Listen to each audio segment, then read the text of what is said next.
Welcome to the Newmax Sports Network. I'm Jackson Walsh.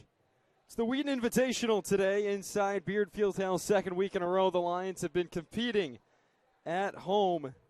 And today, quite a few entries. Colby-Sawyer, Smith, UMass Dartmouth, Wheaton, and WPI all competing. We have multiple cameras up and going for you on the broadcast today. Whatever field event you want to tune into, there's a separate live stream link on your Newmax Sports Network homepage. Those will be up and running, and those events will be underway in just a couple of minutes. Check back in here in about a half hour. When events get started up on the track, we'll have the call of that. The other cameras will have no audio, though, just the video. But if you want the broadcast, tune in here, the mainstream of the Wheaton Invitational here inside Beard Fieldhouse. Thanks for being with us on the Newmax Sports Network.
Once again, if you're just joining us, Newmax Sports Network Wheaton College Invitational here inside Beard Fieldhouse today. Field events getting started up shortly. They'll have their own separate live stream camera up on your Newmax Sports Network homepage. You can tune in to watch any field event you want. We'll be back here on the main stream shortly when events start up on the track. But for the meantime, tune in. Separate streams on your Newmax Sports Network homepage. I'm Jackson Walsh. Thanks for being with us.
Welcome inside Beard Fieldhouse Lion Invitational here at Wheaton College for the second straight year. Last Saturday of January. Field for today's action, Colby-Sawyer, Smith, UMass Dartmouth, the hosts Wheaton and WPI all in action. Field events well underway right now. You can find those on separate live stream links on your Newmax Sports Network homepage. But for now, we're here on the main broadcast when the track starts up. I'm Jackson Walsh. Great to be with you all afternoon here on the Newmax Sports Network. Check back in right here when track starts up. The first event we'll have today will be kicking off around 4 o'clock. It'll be the 60-meter hurdle trials, followed by the 60-meter trials, and then the 1 mile run at 4:35, a part of about 4 hours of action. Packed day inside Beard Fieldhouse, and looking forward to it. Be back soon right here on the main stream. But for now, if you want separate separate event streams, tune in. Newmax Sports Network homepage, you'll find them titled Everything Up and Going here for the Wheaton College Invitational.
Field events underway here at Wheaton College right now.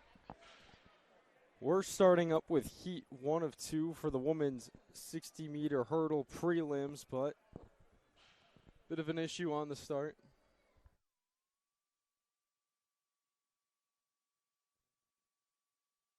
It's like we had an issue on the start. I'm joined now by Jordan Pinnix. He's going to be alongside me in the booth today. Jordan, good to have you. Thank you. Nice to be here. Starting off with the women's 60-meter hurdles on the track right now. Field events underway. You can find those on separate cameras on your Newmax Sports Network homepage. Heat 1 features Abby Kramer of Wheaton in lane 2, Kate Wickenheiser for the Lions in lane 3, Simon Ronish, lane 4 for Wheaton, and lane 5 for Smith, Carrie Seacamp, and then in lane 6 for the Lions, Kylie Sikowski.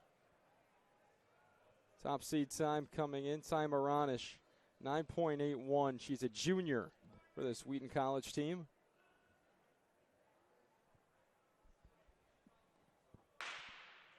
Clean start now, and they're underway. It looks like a smaller field than originally anticipated, and out to a large lead and running away with first place in lane 5 for Smith College is Carrie Seacamp.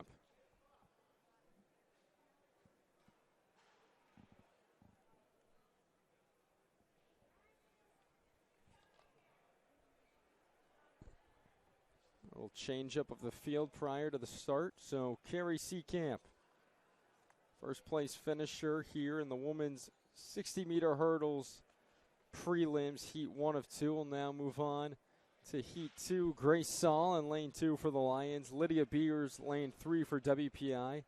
The freshman Amanda Castaldi in lane 4 for Wheaton. Corin Fisher in lane 5 for WPI. And Jillian DaCosta Pinto in lane 6 for Smith College.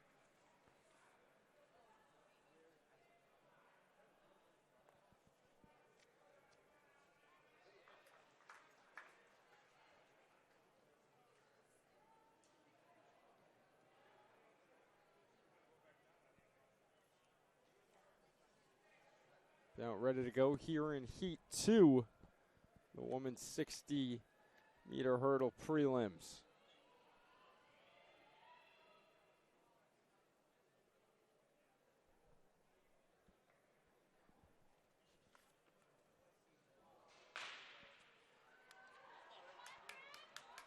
They're underway, and Corin Fisher in the lead for WPI, trailed by her teammate in lane 3, Lydia Beers, and it's going to be Fisher in lane 5 for the Engineers, finishing in first with her teammate Lydia Beers behind her, second place, lane 3.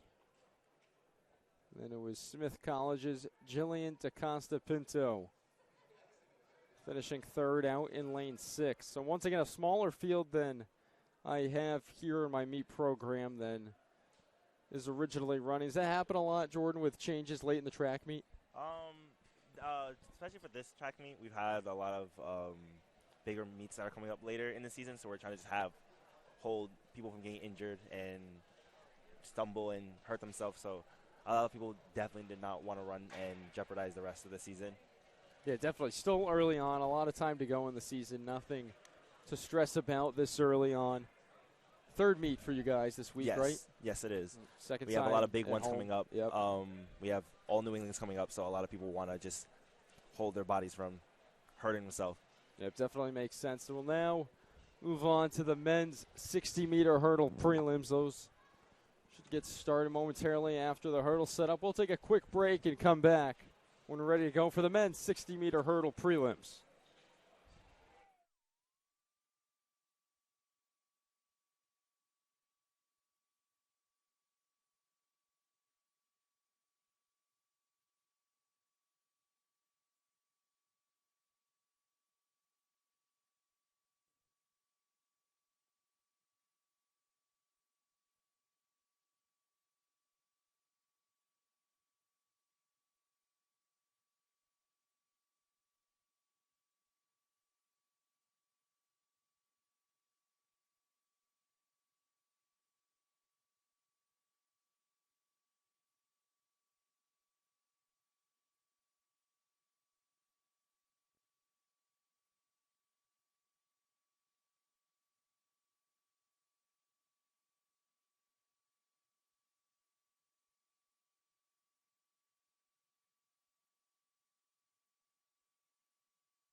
All right, to get underway with the men's 60-meter hurdles here inside Beard Fieldhouse.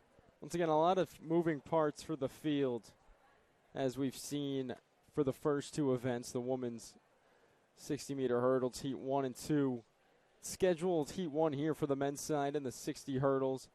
H.E.S. Wolfe for Colby-Sawyer, Chase Adams in lane 3 for Colby-Sawyer, and lane 4 for UMass Dartmouth, Cameron Rogers. And then, Jordan, you were scheduled to run in lane 5, obviously. That's not the case. We just talked about that. And then in lane 6, Andrew Sifferlin for WPI.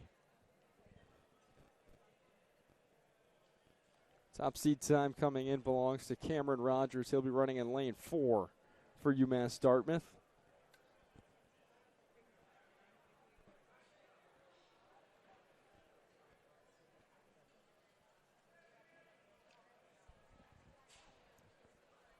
Still getting ready to get underway here for the men's 60-meter hurdles.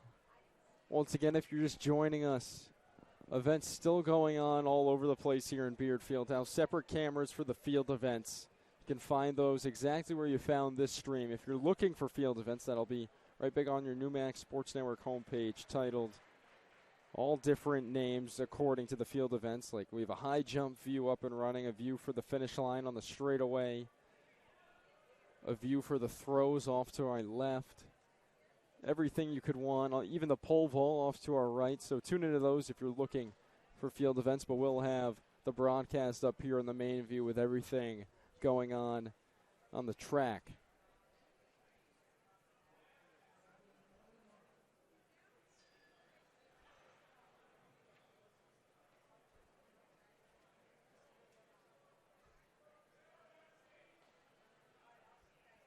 Following these final two heats for the men's hurdle trials, we'll have 60-meter trials, then the 1 mile run, and then the finals for the 60-meter high hurdles, and then the final for the 60.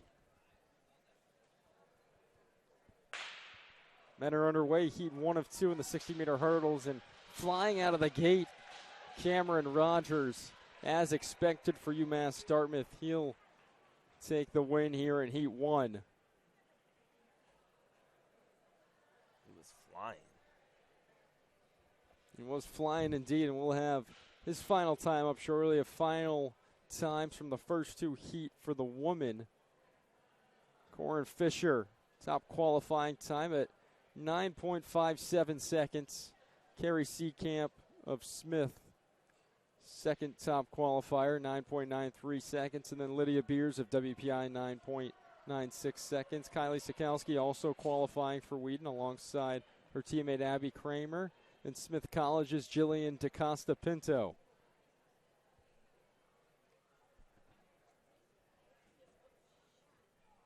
Will now take us to Heat 2 of 2 for the men's 60-meter hurdles. Nathan Corian in lane 2 for WPI. Nicholas Fiorenza in lane 3 for WPI. Matt Cahill, one of the top runners on this squad, in lane 4 for Wheaton College. Anthony Algieri in lane 5 for WPI. And then Ricardo Goncalves in lane 6 for the Wheaton College Lions.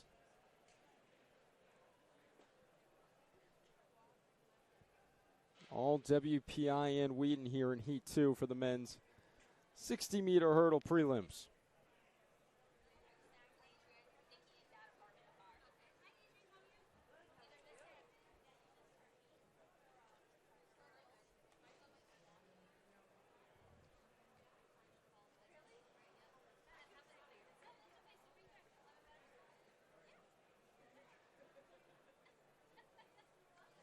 Runners just about ready to take their marks. Watch out for Matt Cahill for the Lions. Senior out of Brewster, Mass. Very talented on the hurdles. Probably has one of the most aggressive starts as well. Running with him, I would know. See what he brings to the table here in the prelims. We'll hopefully see him in the finals coming up a bit later. Cahill falling behind a little bit. WPI out first and second. And coming away with the win, it's going to be Nicholas Fiorenza in lane 3 for the Engineers. Anthony Algieri also in the mix in lane 5. So we'll see who qualified after the first two heats for the men's 60-meter hurdle prelims. We'll step away again. Coming up next, we'll have the women's 60-meter prelims up next on the New Max Sports Network.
Back here inside Beard Fieldhouse, it's the Wheaton Invitational. The New Max Sports Network. I'm Jackson Walsh. Alongside me, Jordan Penix from the Wheaton College men's track and field team. We're now moving on to the women's 60-meter prelims, but before that, we have finals from the men's 60-meter hurdles and who qualified for the finals from the prelims. 8 qualifiers. Top finisher, not surprised by this, Cameron Rogers for UMass Dartmouth, 8.39 seconds. Top qualifying time. He was followed by Nicholas Fiorenza, Anthony Algieri, Matt Cahill of Wheaton, Chase Adams from Colby-Sawyer, Ricardo Goncalves from Wheaton, Andrew Sifferlin for WPI, and then rounding out the pack of qualifiers, Nathan Corian.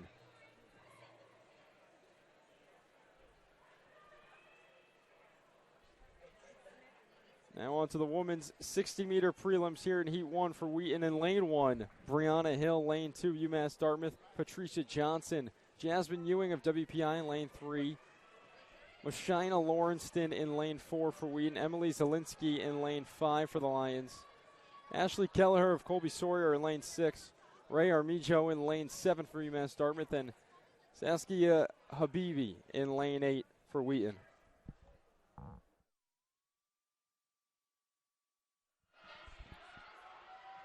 They're underway, and it's very close out in front, but it looks like just barely with the edge. It was Jasmine Ewing of WPI in Lane 3. Mashina Lawrenston, the freshman, did give her a good run. It was close at the end. I'm sure both will make appearances in the finals at those times.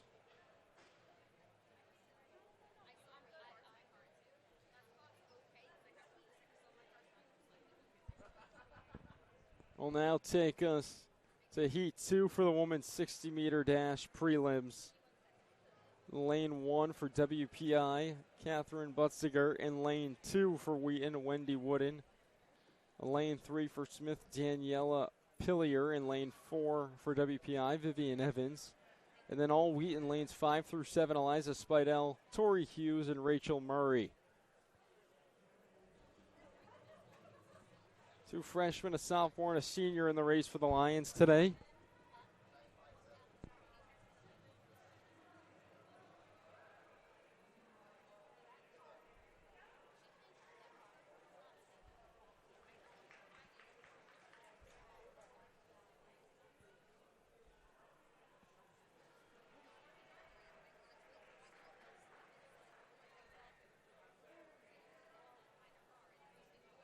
Runners take their marks, and they're off.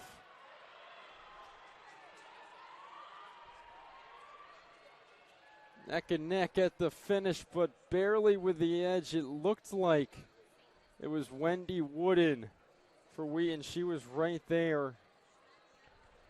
with Vivian Evans and Daniela Pillier for Smith. Very, very tight down the stretch.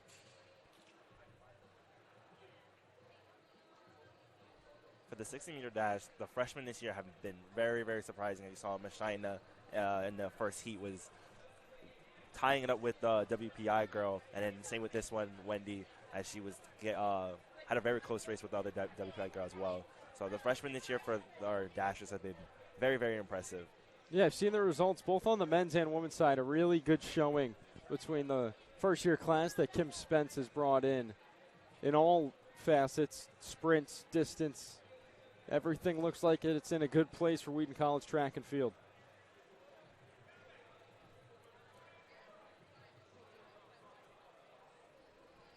Should have results from the two heats in the prelims.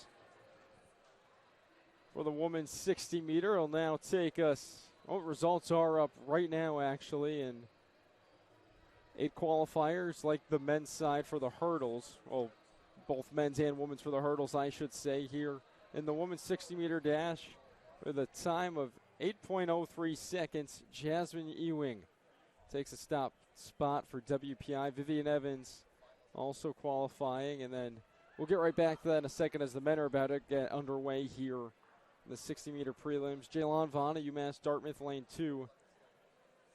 G.J. Mualis in lane 3 for Wheaton. Calvin Peterson, lane 4 for Wheaton. Lane 5, WPI. Matthew Lacady, lane 6 for WPI. Alex Cole in lane 7 for Colby-Sawyer. Jonathan Platty. That group is off. Calvin Peterson picking up some steam, and he's going to run away with it. Basically uncontested at the end is Calvin Peterson. An easy win for him in Heat 1 for the men's 60-meter dash.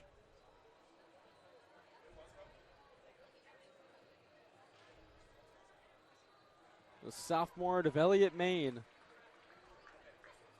a clear winner in Heat 1 of the men's 60.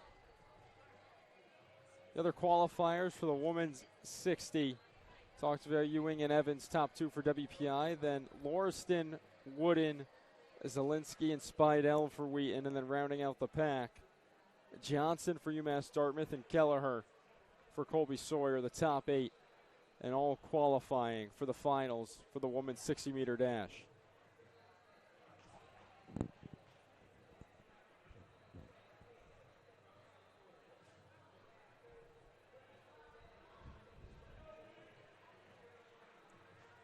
Now take us to Heat 2 of 3 for the men's 60-meter dash. The field in Heat 2, Kyle Gassiaro in lane 2 for Colby-Sawyer. John Davis in lane 3 for Colby-Sawyer.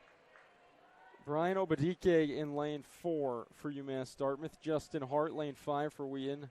Alon Ben Yosef in lane 6 for UMass Dartmouth, and in lane 7 for the Lions, Ryan Ventura.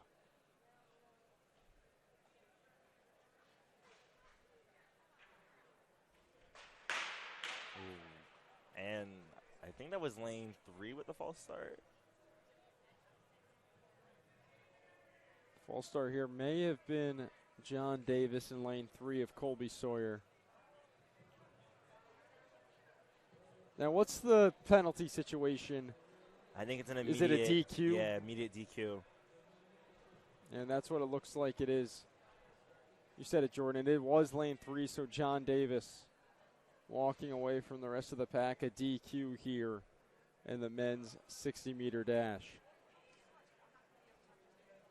How hard is it to try to time up that pistol and avoid a DQ or starting too late?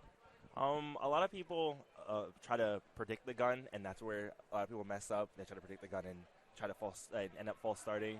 So a lot of us are just learning to just react instantly, and something that leads to a slower start. But I have another DQ. It looked like it may have been lane 6 for UMass Dartmouth. And it was. And it was. Alon Ben Yosef DQ'd. Back-to-back DQs, both on the visiting side here at the Wheaton Invitational in Heat 2 for the men's 60-meter dash. Now, I was working on timing your start to the pistol something you guys practice a lot? Like I was saying before, we go off more reactions, so something that we really practice is just trusting your body to instinctively be able to go off when the gun goes off. If you're in the right position, you should be able to get out quickly. We'll see how the rest of the pack here is. Hopefully a clean start after the 2 false starts. It's clean that time. Really tight between Hart and Obadike. And it was Obadike out in front for UMass Dartmouth with Justin Hart of Wheaton just behind him.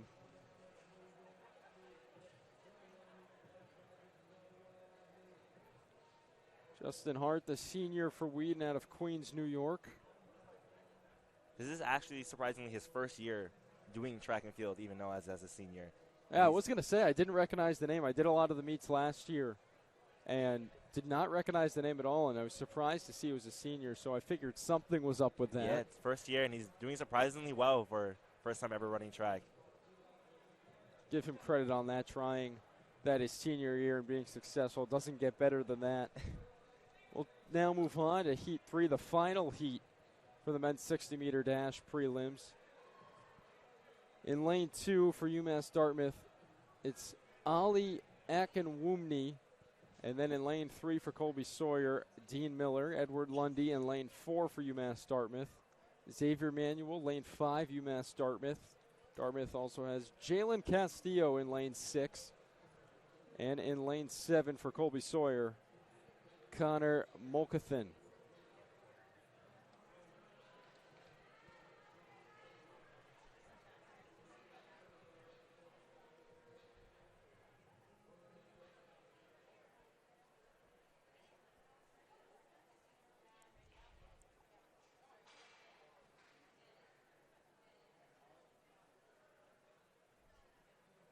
Runners take their marks. Oh, another false start. And I believe it was lane 6.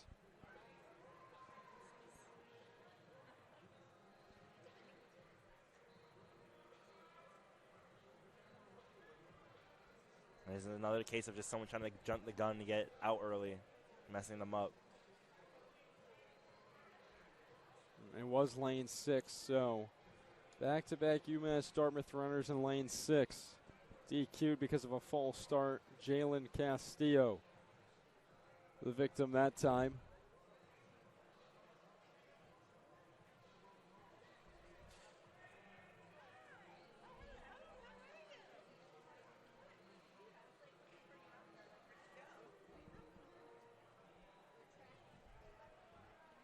Hope for a clean start here again. The field is now reduced down to 5 runners after the false start.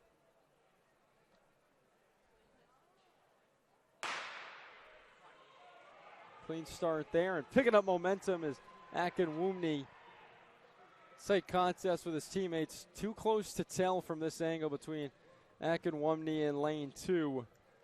And then Xavier Manuel of UMass Dartmouth in lane 5. But those definitely the top 2 finishers here for the men's 60-meter dash prelims.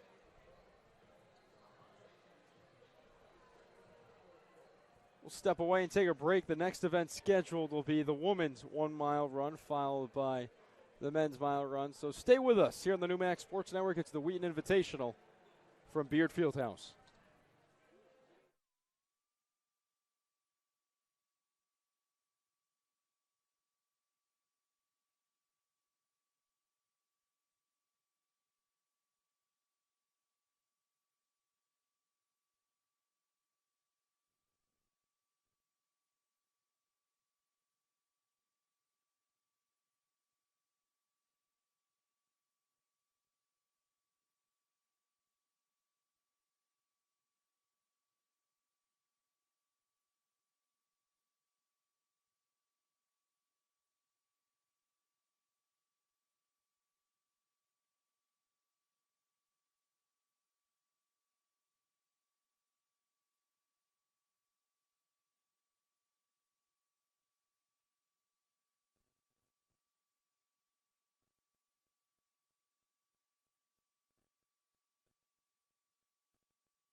Miles still waiting to get underway, but we have results and who qualified for the finals for the men's 60-meter dash. Kelvin Peterson finishing out in first place for Wheaton College. 7.14 top qualifying time. Then behind him, Brian Obadike, UMass Dartmouth. Xavier Manuel of UMass Dartmouth. Matthew Laclady from WPI. Justin Hart from Wheaton. Ali Akinwumne from UMass Dartmouth. Edward Lundy from UMass Dartmouth. And the last qualifier, Alex Cole from WPI. We'll be right back shortly. Women's 1 mile coming up next. NewMax Sports Network.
Back here, Women's Mile about to get underway here inside Beard Fieldhouse. Jackson Walsh, Jordan Penix with you this afternoon for the Wheaton Invitational between Colby-Sawyer, Smith, UMass Dartmouth, WPI, and Wheaton. Just told you what the field will be for the men's 60-meter finals. Now, here's the field for the women's 1 mile run from Smith College. Megan Varnum, Shams Ferver, Hillary Connor, Jonah Rosenthal, and then from Wheaton, Abby Martin and Emma Gaudreau. From Colby-Sawyer, Adriana Nadeau, Molly Macklin, and Leah O'Neill.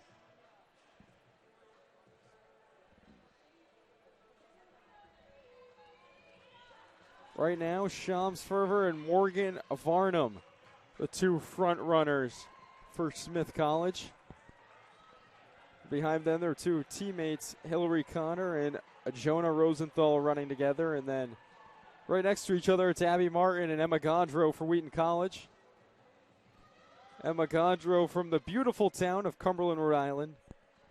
I say beautiful because her and I share a hometown. Both went to Cumberland High School together.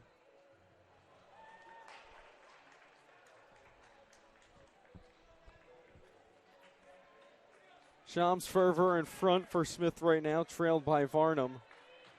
And then Connor and Rosenthal, then still Martin and Gaudreau running next to each other behind the rest of the pack.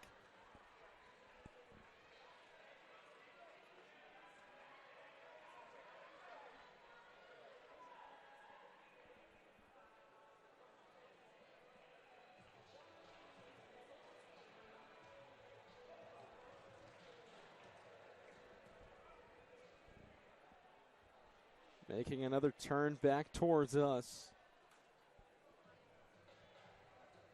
Same positions for the runners. Varnum with the inside, then Ferver right there with her. Now it's Connor spacing out from Rosenthal a little bit.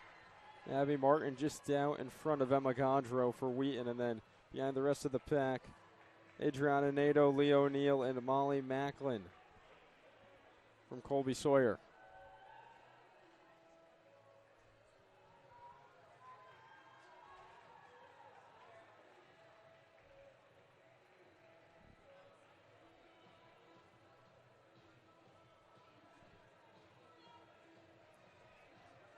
Fervor and Varnum still right there with each other. It'll be over 3.5 minutes when they finish up another lap on the far side. This is just the halfway mark of the mile. It's a pretty good pace.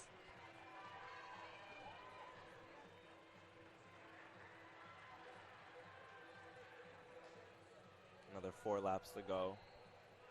4 laps up, 4 laps to go, as Jordan just said. Smith still dominating, holding first through fourth here, with Megan Varnum and Shams Fervor leading the way for the Pioneers.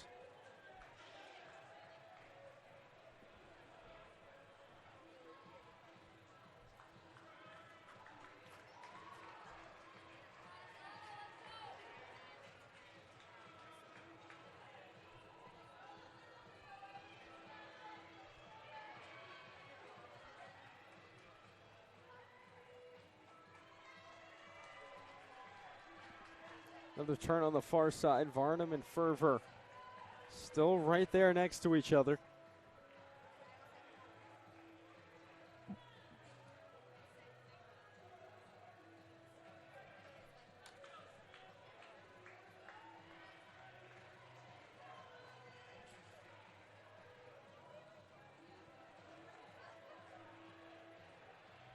Right around 4 minutes as they finish up this next lap. Varnum about a 2-length lead out in front of Fervor. Third place, it's still Hillary O'Connell. And then fourth, Jonah Rosenthal, all from Smith College.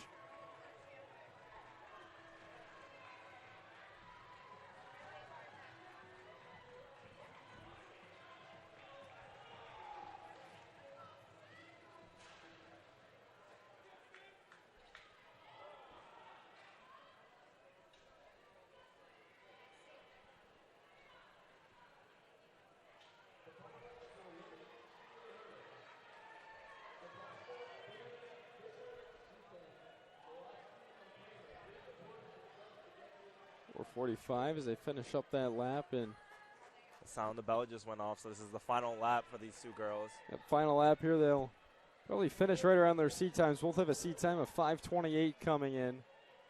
So we'll see where they are in relation to that. Have led this race start to finish, and now it's Fervor making a move right around Varnum. Have to navigate the rest of the pack behind them while they're at it, though. Both really pushing it here at the end. And it's going to be Shams Fervor She's speeding up even more this final stretch. waiting to make a move for a while, and she does around her teammate Varnum. So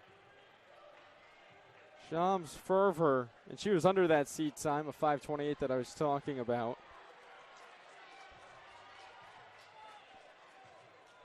Behind them, their teammate Hillary Connor finishes up at 5:45.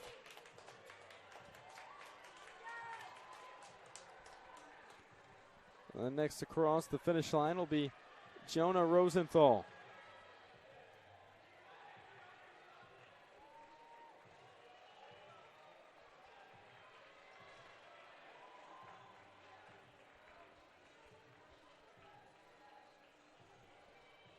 Abigail Martin across the line for Wheaton College, and then she was followed by Adriana Nadeau. Emma Gaudreau finishing up for Wheaton College.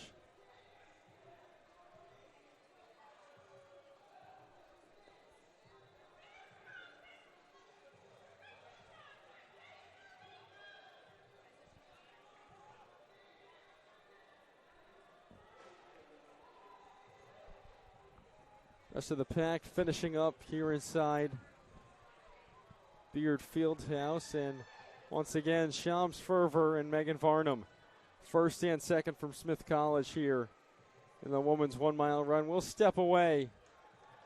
We'll be back shortly. The men's mile run up next here on the Newmax Sports Network.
Men's 1 mile run underway now after the women's 1 mile run wrapped up. Shams Fervor with a win for Smith College. The field for the men's 1 mile here: Brian Wink for WPI, Alan Menninger for WPI, Jordan Pikowski for Colby-Sawyer, Colin Ostruck for UMass Dartmouth, Martin Stewick for Colby-Sawyer, and then for Wheaton, Anthony Gotti, Lucas McKenzie, and Greg Aria. Out in front for WPI, Brinson Weich. Weich and Menninger both running for the Engineers, and they're both freshmen. Seed times coming in at 4 minutes and 38 seconds flat.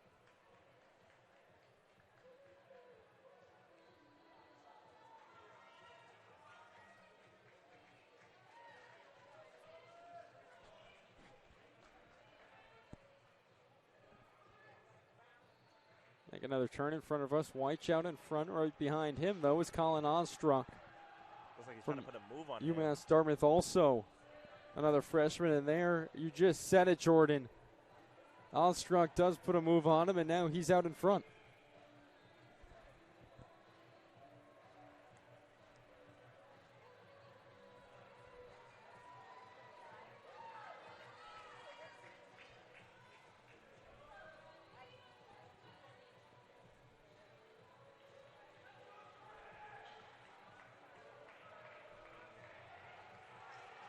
Ostruck still out in front with Weich and Menninger right behind him for WPI.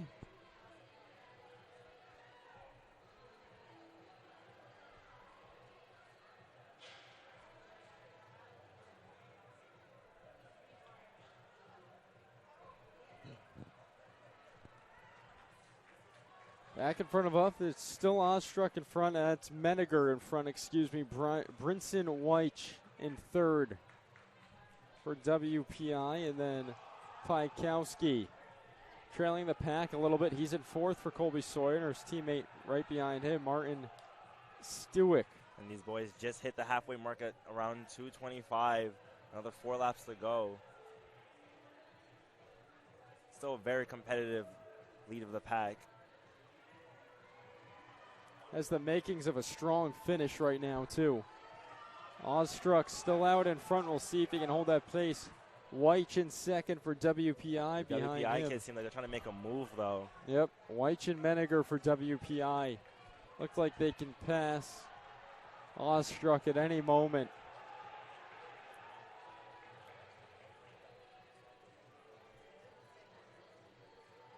Three minutes in now. And there's the move on the far side.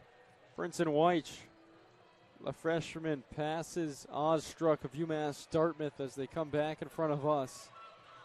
Menninger in second now.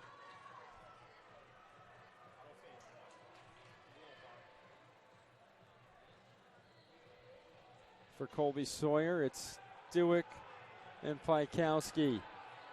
Fourth and fifth, and then Anthony Gotti for Wheaton.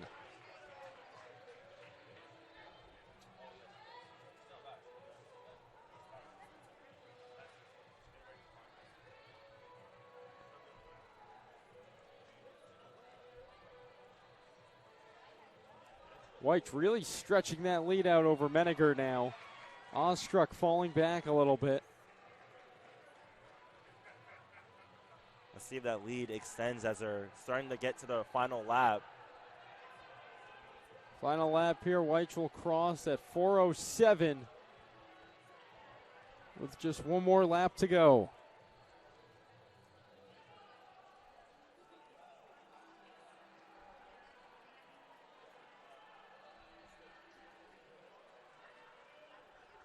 Wow, Weich really picking up that pace, almost in a full sprint, passing the other runners in the field.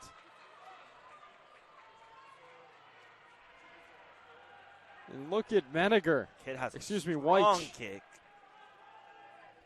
Weich finishes right about at his seed time of 4:38. Menninger will finish in second for WPI, and then Ostruck in third for UMass Dartmouth. Top three in the men's 1 mile run. Rest of the pack still going. Anthony Gotti will finish up alongside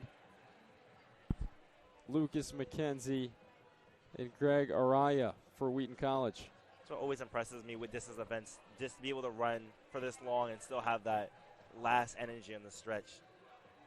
You see the finish line, find that big push here for these runners. And that wraps up the men's 1 mile run. WPI first and second, Brinson Weich and Alan Meniger taking the win. When we come back from break, it'll be the men's 60-meter hurdle finals here on the Newmax Sports Network.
Men's hurdle finals going to get underway shortly. A look at the field in lane 1 for WPI. Andrew Sifferlin. Lane 2, Colby-Sawyer, Chase Adams. Lane 3, WPI, Anthony Algieri. Lane 4, UMass Dartmouth, Cam Rogers. He might be the favorite in this one. And then in lane 5 for WPI, Nicholas Fiorenza. Lane 6 and 7 for Wheaton College, Matt Cahill, Ricardo Goncalves. And lane 8 for WPI, Nathan Corian. One of my favorite things about the dash is that we have finals, so any mess-ups or anything you feel like you kind of screwed up in the prelims, you can immediately fix it, and it makes the finals way more interesting. So kind of excited what happens. Runners take their mark here. Watch out for Rogers in lane 4 for UMass Dartmouth. He has the best time, coming in at 8.39 seconds.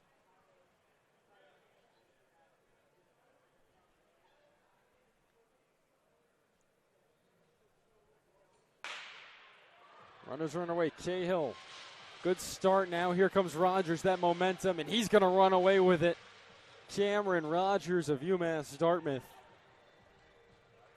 Not the fastest starter, but he finishes first and takes a win in the men's 60-meter hurdle finals.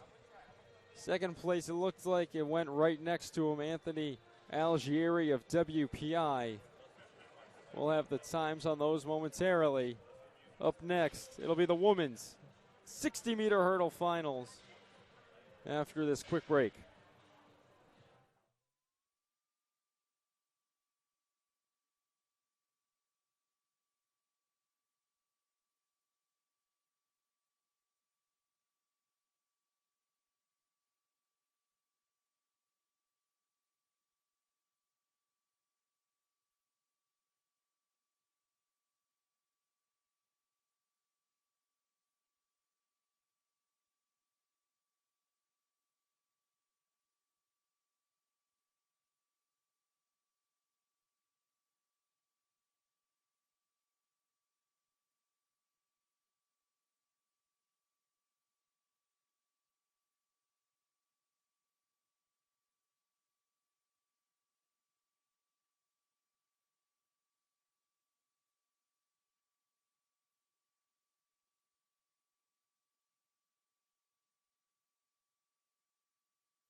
Official final results now up for the men's 60-meter hurdle finals. Cam Rogers with the win, 8.35 seconds. Beat out his time from the prelims. Second place, Anthony Algieri, WPI, 8.52 seconds. Matt Cahill of Wheaton takes third, 8.68 seconds. The rest of the field goes as follows: Chase Adams, Andrew Sifferlin, Nathan Corian, and Ricardo Goncalves. We're now on to the women's 60-meter hurdle finals. The field is as follows: Jillian DeCosta Pinto in lane 2 for Smith. Lydia Beers, lane 3, WPI. Corin Fisher, lane 4, WPI. Carrie Seacamp, lane 5 for Smith. And then for Wheaton, Kylie Sikowski and Abby Kramer in lane 6 and 7, both freshmen on this Wheaton College team.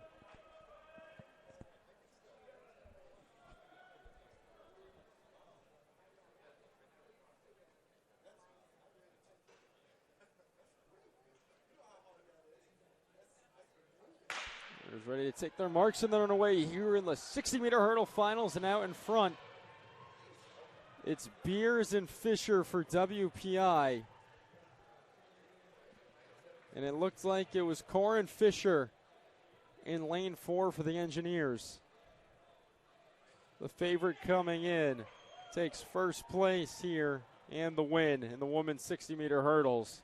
Our teammate Lydia Beers behind her in second, so WPI goes 1 and 2 in the 60-meter hurdle finals. We'll take another break, and when we come back, it'll be the women's 60-meter finals followed by the men's 60-meter finals here on the Newmax Sports Network. You're watching the Wheaton College Invitational.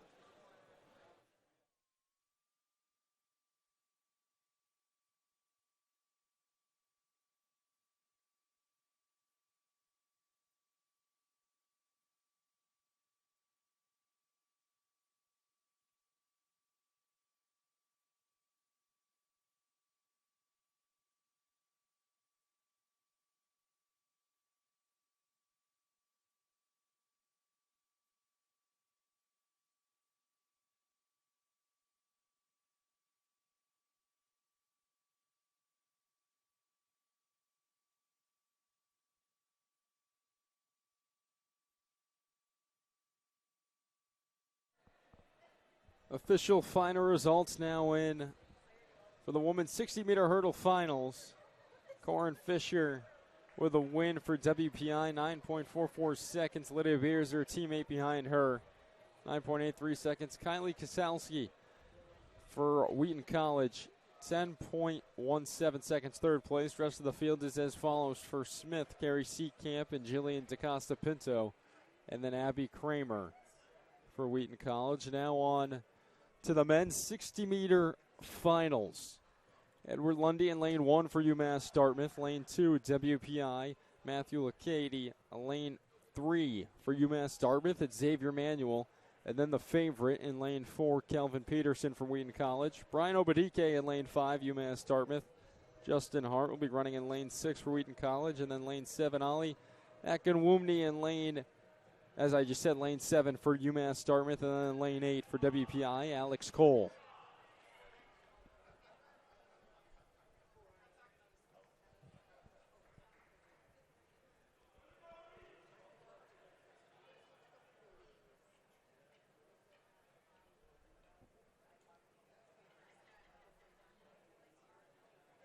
Runners take their marks and they're underway.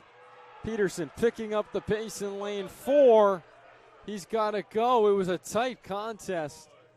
Peterson and Obadike were close at the end. Obadike made a bit of a comeback. What did you see there, Jordan? Calvin had a really great start, and he kept up the speed, but the guy next to him was able to catch up to him toward the end of it. So it was a very close race. You think you could call that from up here, or is it just too close? Like I said before, Calvin did have the lead from the beginning, but the WPI kid next to him did start catching him, so it is way too close.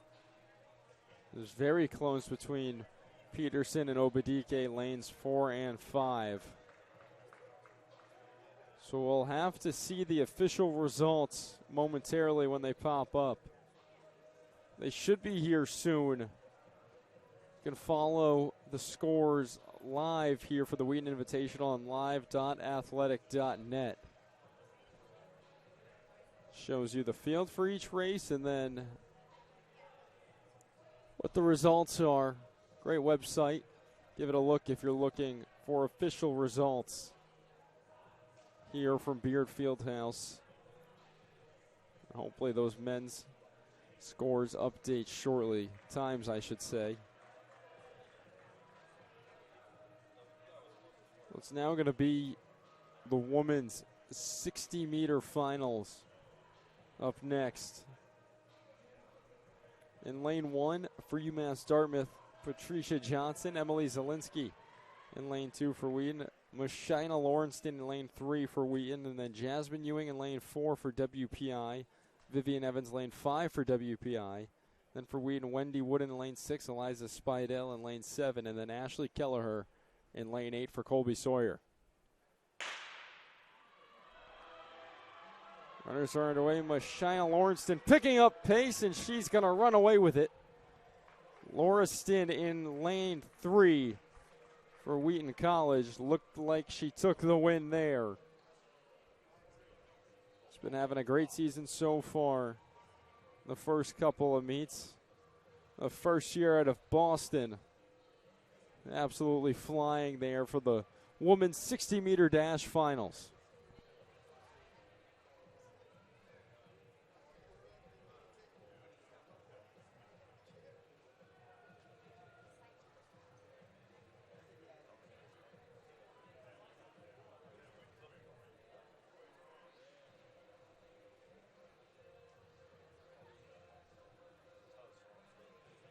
The final scores momentarily from the men's and women's 60-meter finals. Up next, it'll be the women's and the men's 400. So don't go anywhere for that. We'll be right back. Newmax Sports Network.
Still waiting on the start of the women and men's 400, but we have official final results from both the women's and the men's 60-meter finals. You're just talking about, Jordan, a very fast time from Ashina Lawrenston, 7.97 seconds. Especially for a freshman, breaking 8 is crazy. The school record, I think, is 7.6, 7.4. So she has a really good start for her rest of her college career. Yep, then in second place and third place from WPI, Vivian Evans, Jasmine Ewing, 8.05, 8.11, and then Emily Zielinski, Wendy Wooden from Wheaton, and from Colby-Sawyer, Ashley Kelleher. Then rounding out the pack was Eliza Spidell. And the much anticipated men's results. It was a close race, and it was Kelvin Peterson. Peterson winning time 7.11 seconds for first place in the men's 60-meter dash. Matthew Lacady of WPI, second place, 7.22 seconds, and then the rest of the pack. Xavier Manuel, Justin Hart, Brian Obadike, Edward Lundy, Ali Akinwumney, and then Alex Cole. Rounding out the pack, the top 8 for the men's 60-meter dash finals. We'll be right back for the start of the women's 400.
Going to get started with the women's 400 shortly. It'll be 2 heats. Heat 1, Leticia Damach for WPI in lane 3. Mackenzie Canuel, lane 4, UMass Dartmouth. Caitlin Bernier in lane 5 for UMass Dartmouth. And then Skylar Wise in lane 6 for Wheaton. That's the field for Heat 1 of 2 for the women's 400. All juniors here in Heat 1. Top seed time coming in belongs to Caitlin Bernier for UMass Dartmouth, 1 minute, 0.83 seconds.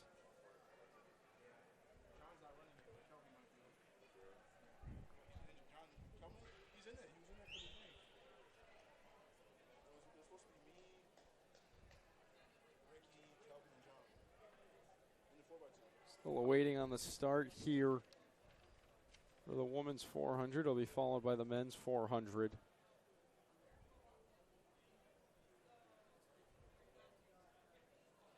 This event was scheduled to start at 5:15.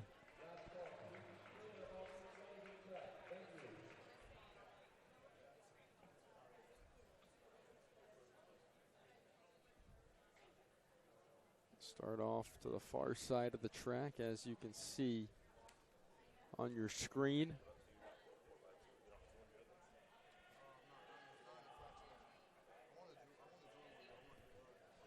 And they are getting in our blocks. 2 laps around the track for the 400. Still sounds, and they're underway.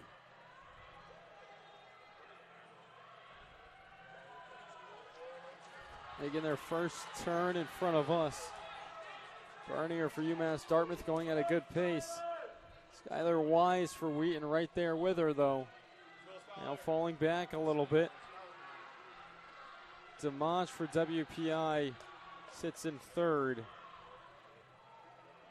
And then it's Ganuel for UMass Dartmouth in fourth. Bernier for the Corsairs now opening up that lead a little bit. Has the inside. Wise still trailing.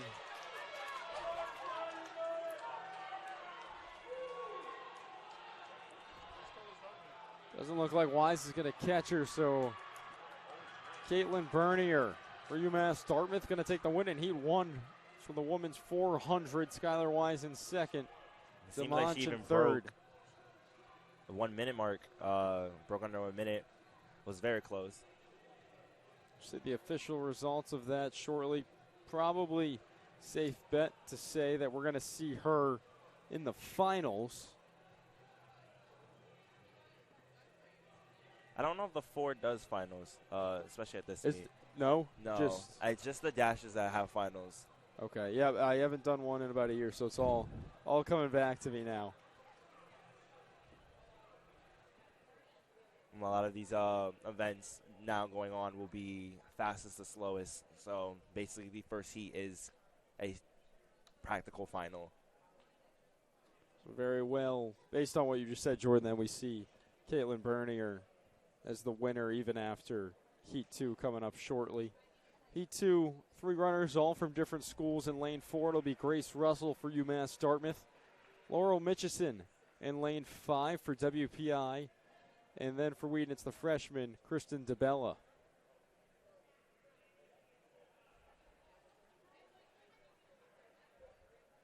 Runners ready to take their marks back on the far side, and they're underway.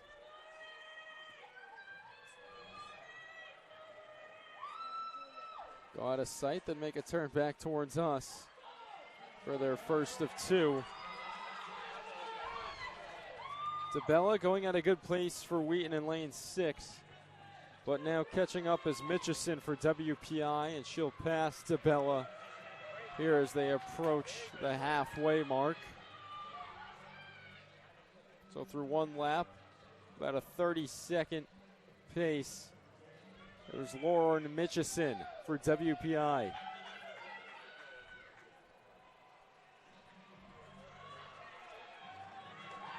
Mitchison stretching out that gap from DeBella.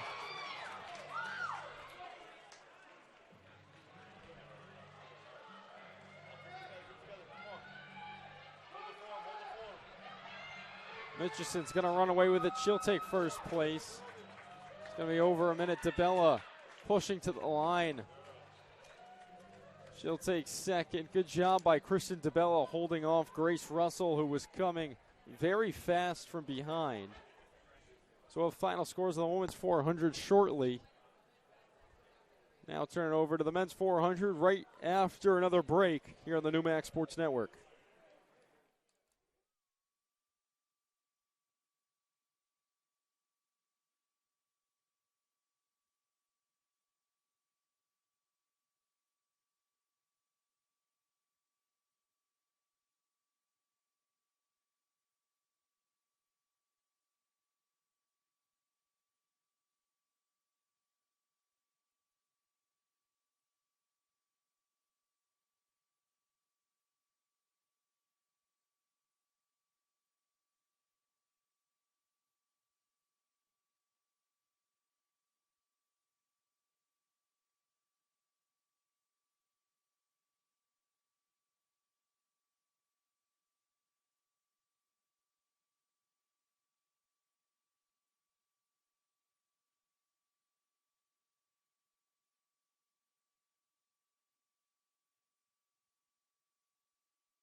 Men's 400 getting underway right now.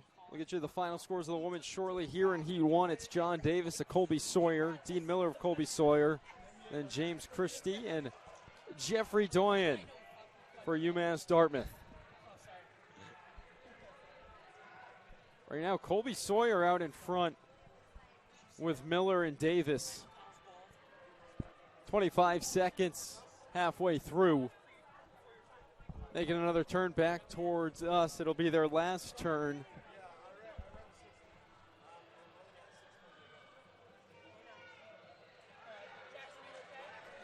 Picking up the pace here down the stretch.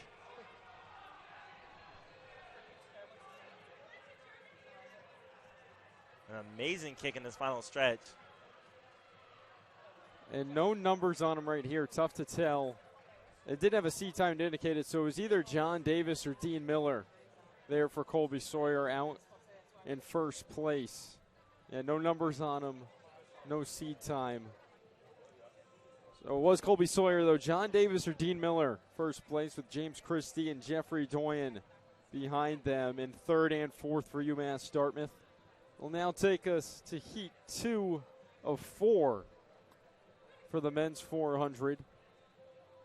Heat 2, all UMass Dartmouth and Colby-Sawyer. Nico Lacortagilla in lane 3 for UMass Dartmouth. Ali Akinwumne in lane 4. Alon Ben Yosef in lane 5. And then for Colby-Sawyer in lane 6, Kyle Gassararo.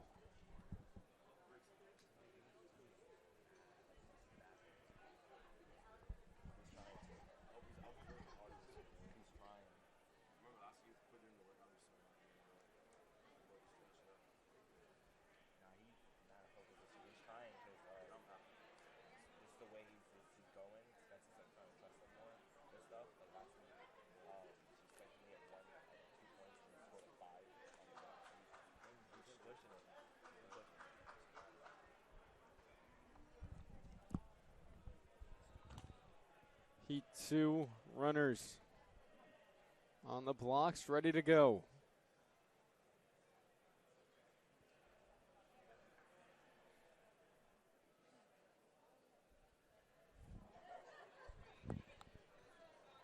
Top seat time coming into Heat 2. 55.46 seconds for Alon Ben Yosef. He's in lane 5 for UMass Dartmouth. To make the turn right in front of us. Ben Yosef in lane 5 going at a good pace. Looks like Ali Akinwumne is a little frustrated with something, but now he moves into first. Crosses the line for the first lap at just about 25 seconds.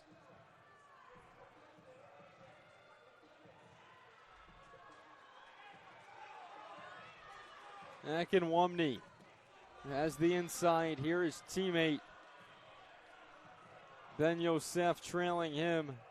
Gassararo also in the mix. Here comes Kyle Gassararo trying to make a push down the stretch, but it's not going to be enough. Ali Akinwumne takes the win in Heat 2 for the men's 400-meter dash. Push came a little too late for Gassararo of Colby-Sawyer. It's very hard to gauge these type of things in the 400. It's a very big mind game as you have so much meter. You have to keep sprinting. You got to just be able to manage your stamina the whole way through. It can be a long 2 laps sometimes, especially as you just talked about, Jordan, depending on that pace that you come out with. That was Heat 2. We're now on to Heat 3. Here in the men's 400, Heat 3 of 4. Nathan Plimpton, the freshman for Wheaton, running in lane 3. Ryan Ross in lane 4, UMass Dartmouth. Jonathan Platty in lane 5 for Colby-Sawyer. And Anthony Minichiello in lane 6 for WPI.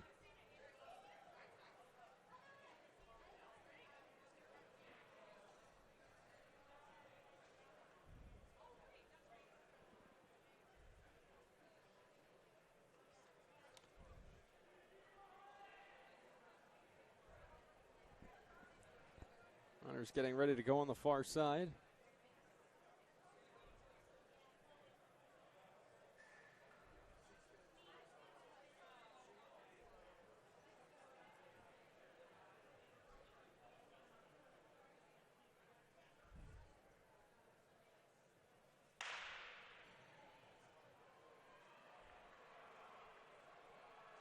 Pistol sounds, and they're off here in Heat 3.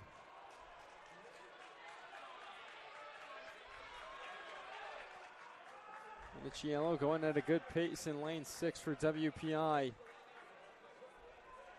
Nathan Plimpton, though, not far behind him as Minichiello moves to the inside. 1 lap to go. Plimpton in second, Rawson in third, and then Platty in fourth. Minichiello stretching out his lead.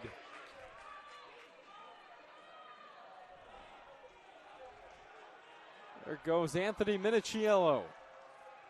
He's going to take the win in Heat 3 of 4 for the men's 400-meter dash. The freshman for Wheaton, Nathan Plimpton, takes second. And then there's Jonathan Platty for Colby-Sawyer. And in fourth, Brian Rawson for UMass Dartmouth.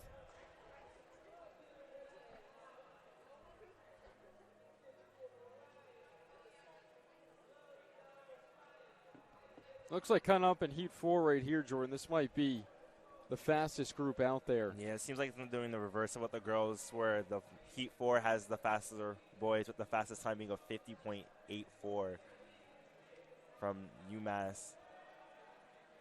The field for Heat 4 in lane 3 for Wheaton. Matthew Daly, Everett Mosher in lane 4 for WPI. Then you're just talking about him, Jordan, in lane 5 for UMass Dartmouth. David Bennett with the top seed time at 50.84 seconds. And then John Daugert for Wheaton in lane 6. Seed time of 52.10 seconds.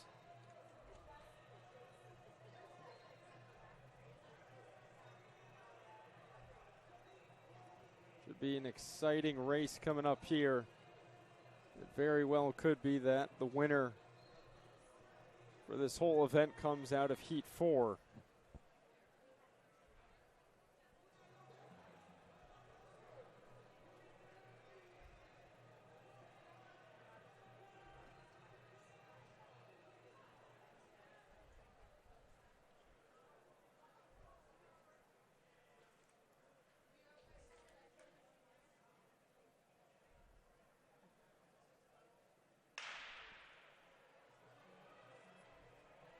Pistol sounds and they're off. Here in Heat 4, the men's 400-meter dash.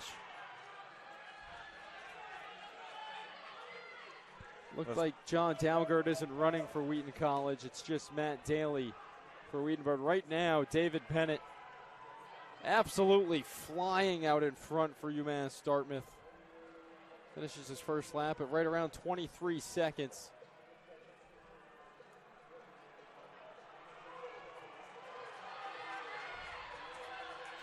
Bennett still going at a very good pace as Matt Daly passes Mosher. See if Daly can get the inside there. Bennett is going to run away with this thing. Bennett's going to cross the line at maybe just 50, a tick under 50 seconds. Yeah. Amazing run. What a run there from David Bennett of UMass Dartmouth. And then Matt Daly of Wheaton College takes second place. Everett Mosher third place. Well, the official final results of all 4 heats for the men's 400. Shortly, you're watching the Wheaton Invitational on the Newmax Sports Network inside Beard Fieldhouse. Alongside Jordan Pinnix, I'm Jackson Walsh. We'll be right back.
About ready to get underway here with the women's 800-meter run. 2 heats in this.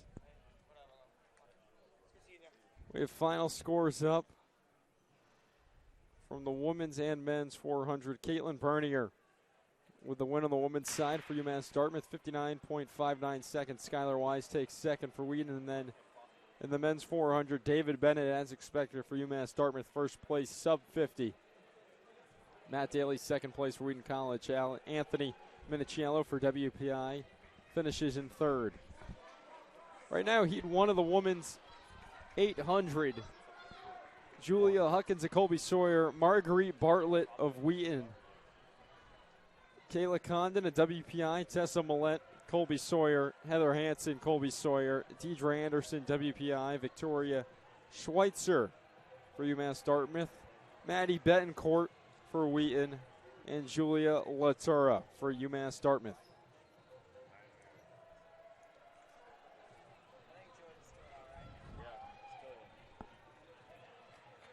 Right now, it's Tessa Millette in the lead for Colby-Sawyer, trailed by her teammate, Heather Hansen.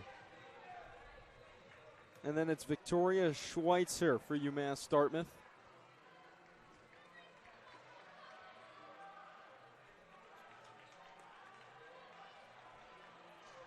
Now it's WPI's Kayla Condon out in first place.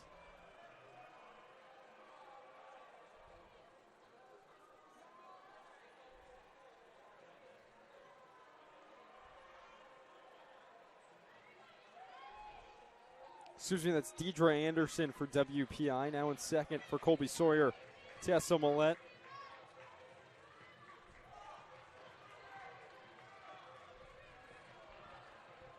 Really stretching out that lead now is Deidre Anderson for WPI as we're a minute 50 in as she finishes up another lap. And then it's Millette falling back to third now, with Victoria Schweitzer moving into second place.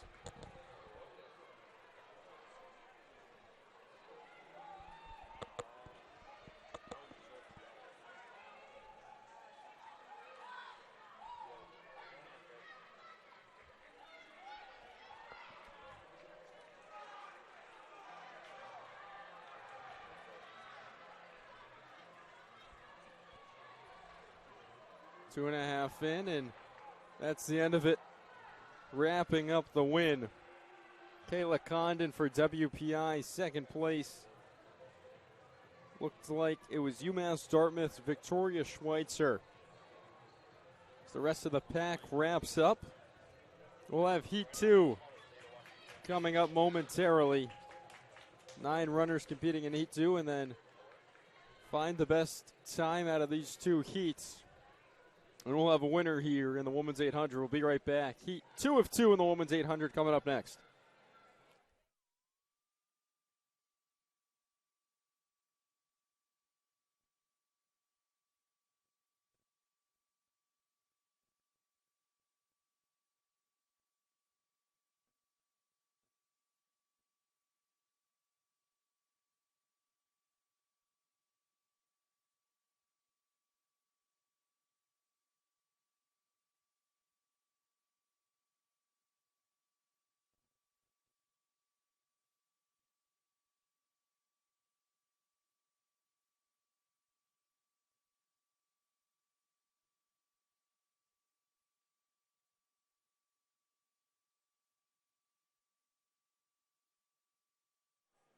Heat 2 of 2 about to get underway here in the women's 800.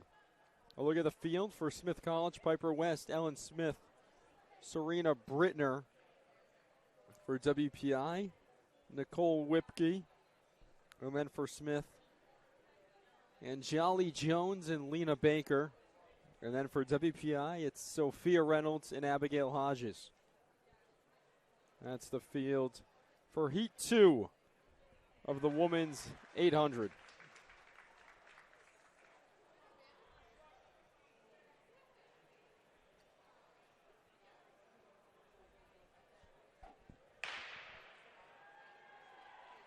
Pistol sounds, and they're underway.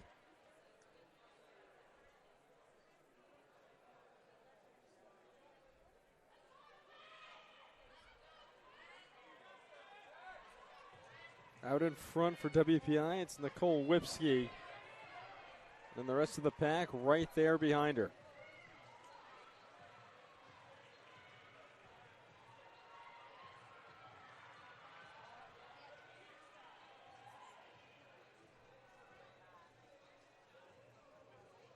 One lap through, it's still Whipke in the lead.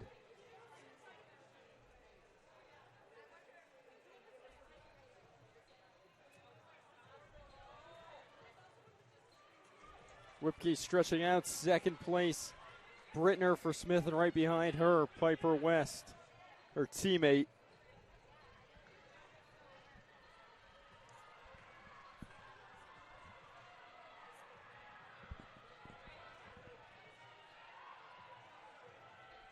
Whipke still out in front.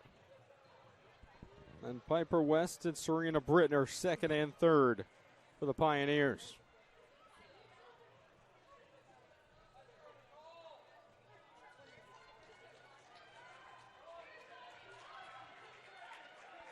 Whipke stretching it out. West in second.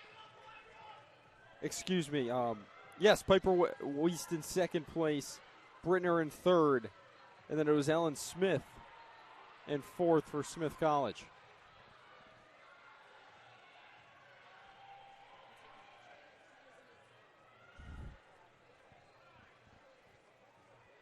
Whipke really picking up that pace for WPI.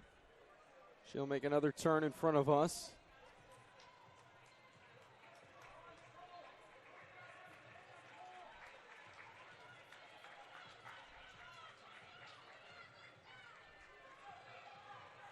Rest of the pack still pretty bunched up, but well behind Whipke, who's out in front by pretty big margin. And she'll take the win. Nicole Whipke, right around her seat time coming in of 2:20 flat, takes the win in Heat 2 of the women's 800-meter run. Rest of the pack not far behind her. The official final scores coming up shortly. Next event will be the men's 800 after this quick break.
Men are underway here in the 800. They have two heats, just like the woman.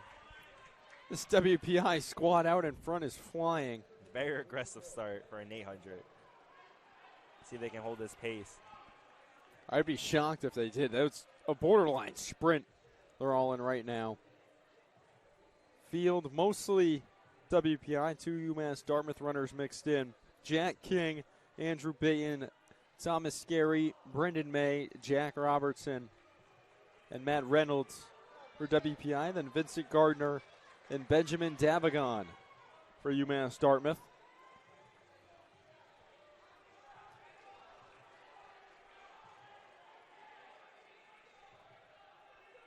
I believe that's Jack King out way in front. Still holding that pace from the start of the race.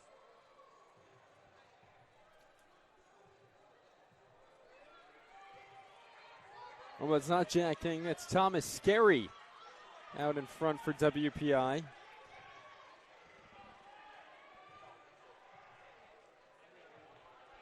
Scary's still going at that really, really high tempo pace, but now making a move for UMass Dartmouth is Vincent Gardner. And this is also the final lap, so see if he can catch him. Let's just see if Scary holds that place. Gardner's trying to catch him. We'll see if he does.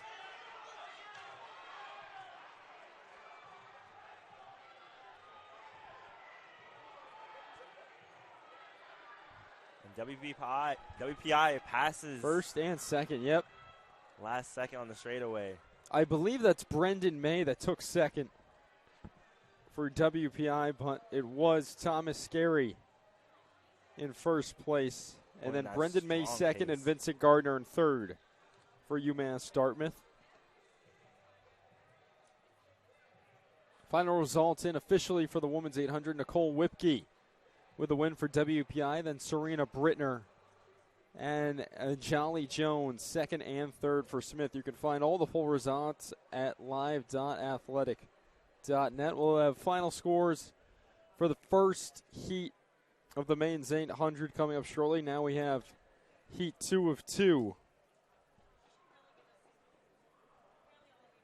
on the way for Colby-Sawyer, Jesse Gushy, Patrick Murphy, and Daniel Castriata, all from Colby-Sawyer. Then from UMass Dartmouth, Cooper Blatz, Brendan Gallagher, and then for Colby-Sawyer, Aiden Wheelgo, Joseph Brachon, and Tristan McKnight.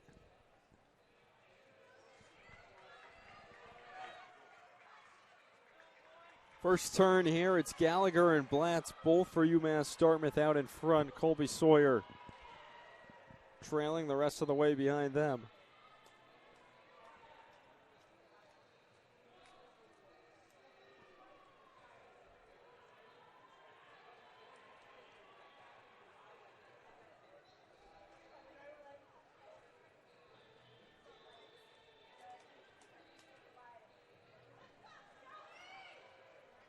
Still out in front, it's Blatz, followed by Gallagher.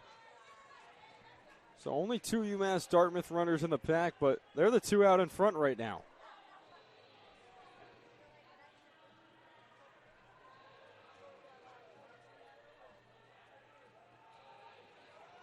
It's just over a minute in.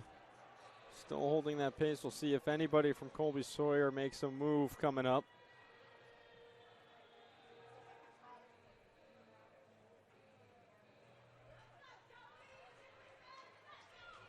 Third place for Colby-Sawyer right now, it's Joseph Bronchod, the junior for the Chargers.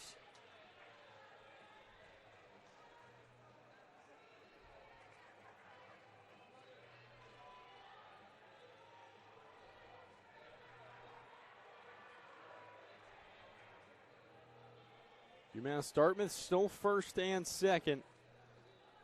Out ahead the rest of the pack, with Cooper Blatz and Brendan Gallagher.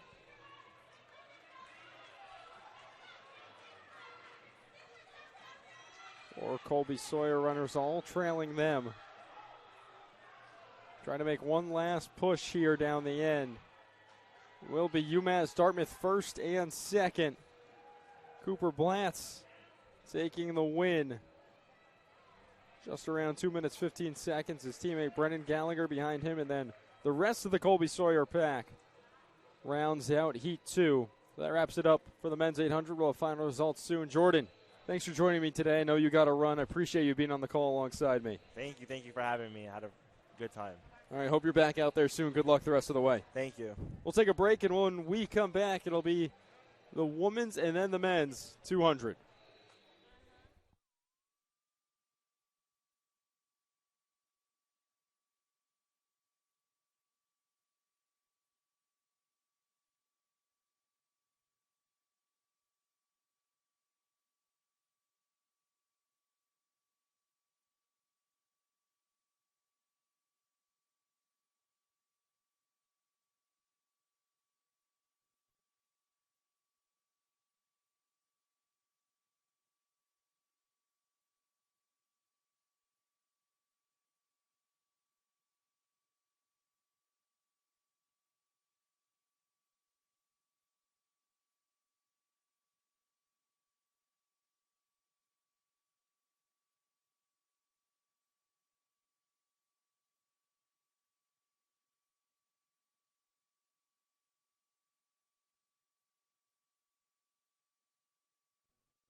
now underway with the 200. It's going to be multiple heats of this. 3 on the women's side, and it's underway right now. Jasmine Ewing running at a strong pace in lane 6 for WPI. Ashley Kelleher in lane 5 for Colby-Sawyer. Then Eliza Spidell in lane 4. Abigail Rogers lane 3 for Wheaton. And it's going to be Ewing, Kelleher, and Spidell and Rogers for Wheaton College in heat 1 of 3 for the women's 200. Finals from the men's 800 up. Thomas Scary, Brendan May first and second. Scary with the win, 159.19. May at 201.79. And then Vincent Gardner takes third for UMass Dartmouth at 202 flat.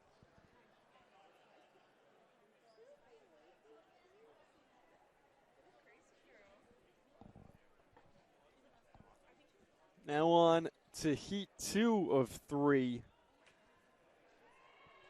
for the women's 200. 3 Wheaton runners in this heat. In lane 3, Claire O'Connor. Lane 4, Cassidy Chim. Lane 5 for WPI, Sophia Lally. And then in lane 6 for the Lions, it's Morgan Zacharuski.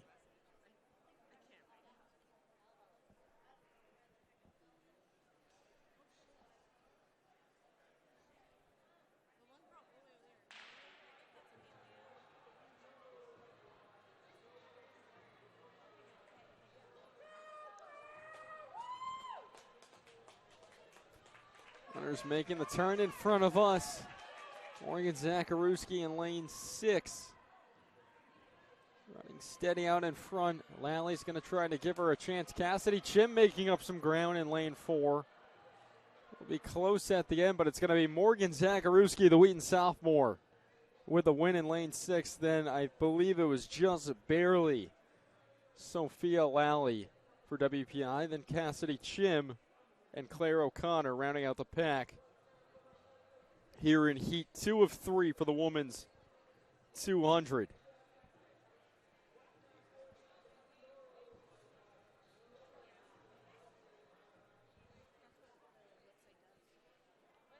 Now to heat 3 of 3, smaller pack. Faith McCormick, a freshman from Wheaton, in action alongside Michaela Matson for WPI and Catherine Butziger for WPI.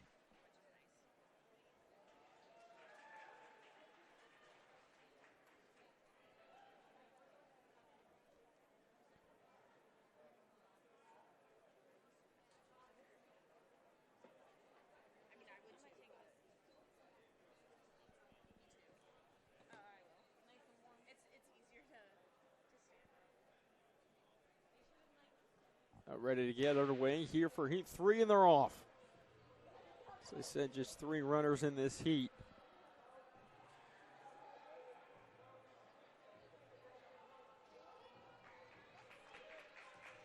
Making the turn under us, Catherine Butziger. In lane 6, looks like she has the lead here. She comes on to the final turn. Right behind her, Michaela Matson, and then Faith McCormick trailing the rest of the pack. Shayla Matson making a push on her teammate. It's going to be close at the end, and it's going to be just barely Catherine Butziger hanging on for the win. The women's 200 over her teammate, Michaela Matson. That wraps up all 3 heats of the women's 200, men's 200 on the way next. You'll see that right after this quick break.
Now underway for the men's 200.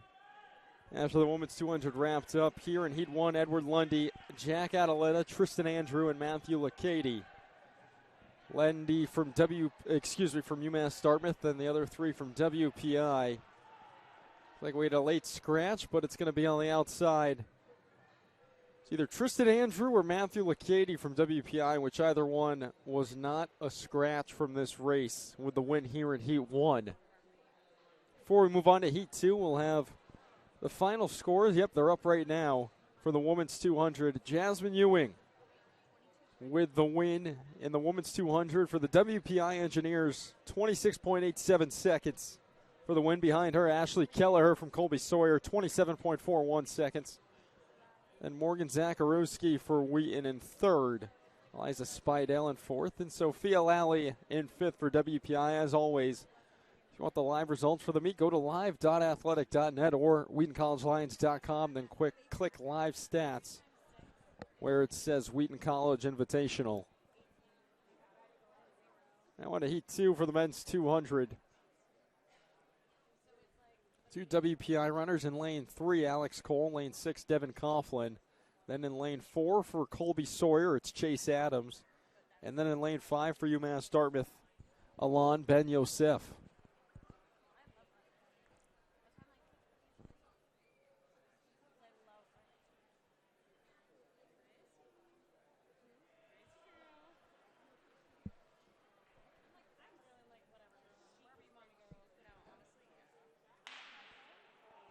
Underway here in Heat 2 of 4 for the men's 200.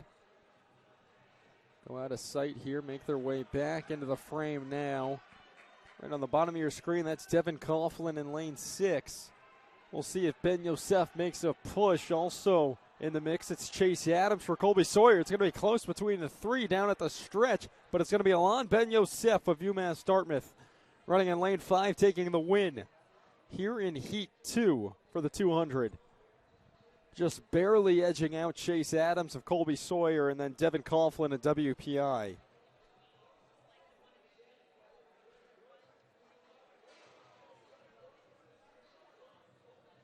Should be a fun heat. Coming up next, it's all Wheaton College. 4 runners all donning the blue uniforms. It will be Will Singer in lane 3, Graham Wojciechowicz in lane 4. Lane 5, Ryan Ventura, and in lane 6, G.J. Mualis.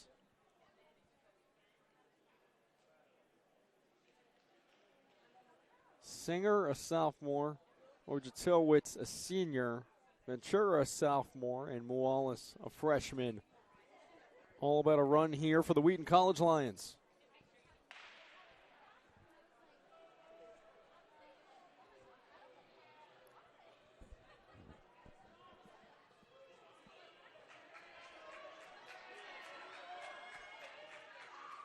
Tight out in lanes 5 and 6 between Ventura and Mualis.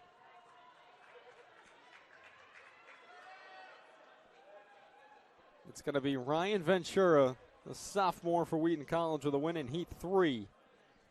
The seat time coming in of 24.55 seconds.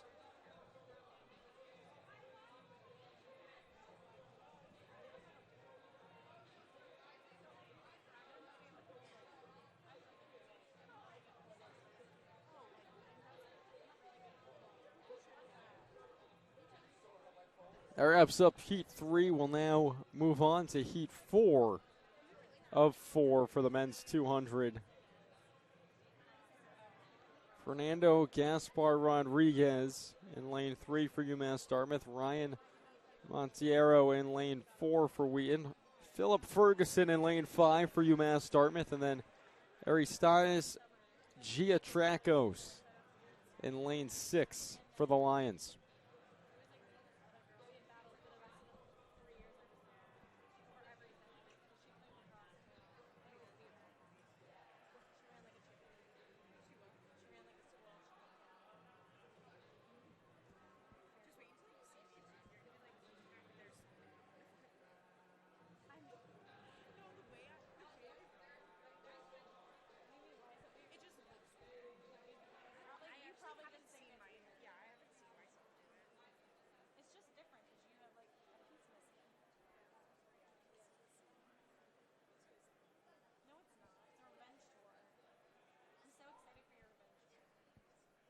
4 men getting ready to go here in Heat 4.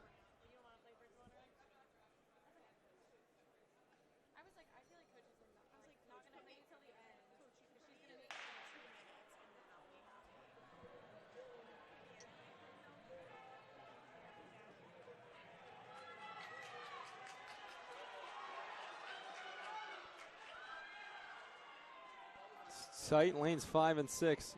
Giatrakos and Ferguson. There goes Giatrakos at the end. The late push sends the freshman to a win. What a push there on that last turn from Arias Giatrakos, the Wheaton College freshman. Edging out Philip Ferguson of UMass Dartmouth for first place in Heat 4 of the men's 200 dash. Up next, we'll have the women's, then the men's 3,000, and then relays to end the day. We'll have final results coming up shortly when we come back from break for the men's 200.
Underway now for the women's 3,000. 14 participants in this from WPI.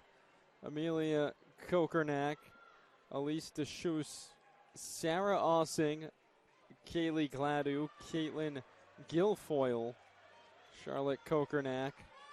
And then for UMass Dartmouth, Alexa Van Vooris. For Wheaton, Jazz Vanderhoof.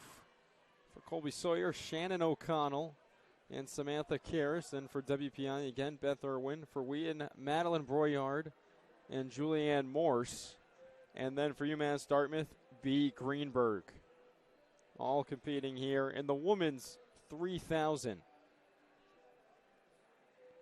Top seed times coming in, all 10:30 from those first 6 WPI runners that I listed.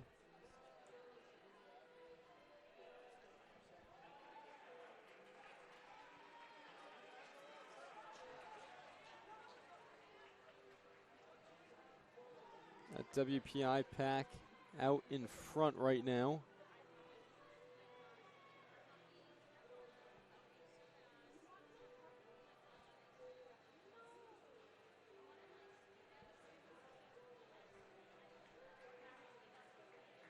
Finish up their second lap.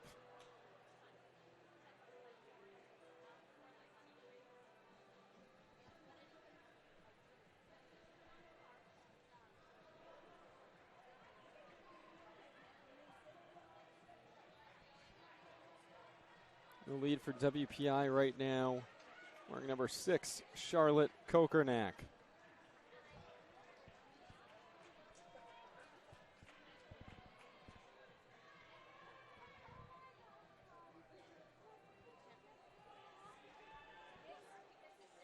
Kokernak in front, and now looks like that's Alexa Van Vooris moving out into second place for UMass Dartmouth, all positioned behind the pace setter.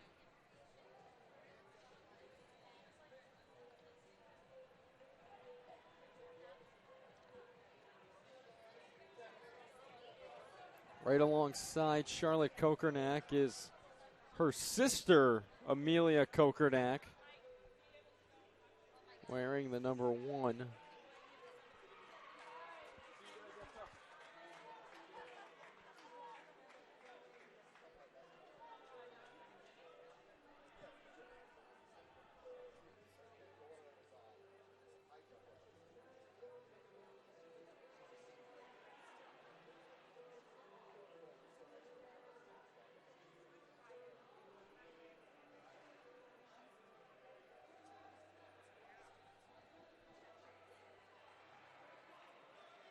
Still the 2 Kokernak sisters out in front, with Alexa Van Vooris behind them in third.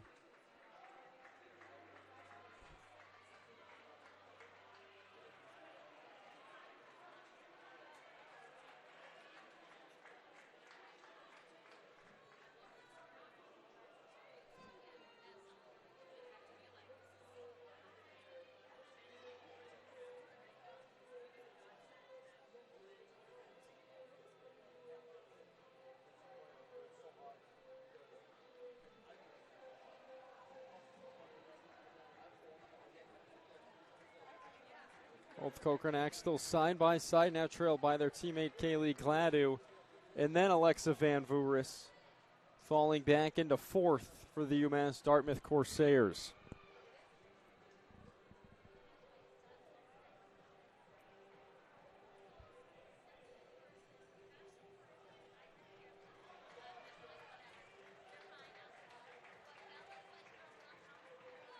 Looks like Gladu might have moved out in front of the Kokernaks. Hard to tell from this far away when they make the turn on the far side out there.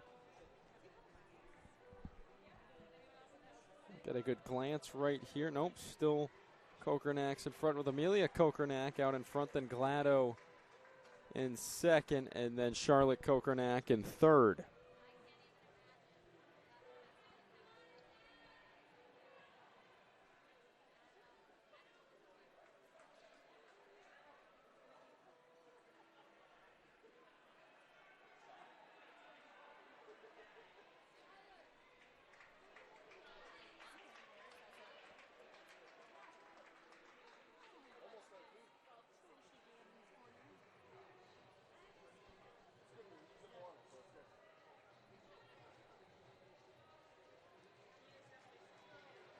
Now in second, it's Caitlin Guilfoyle for WPI. Charlotte Kokernak still in, Amelia Kokernak still in front for Wheaton College, for WPI, excuse me.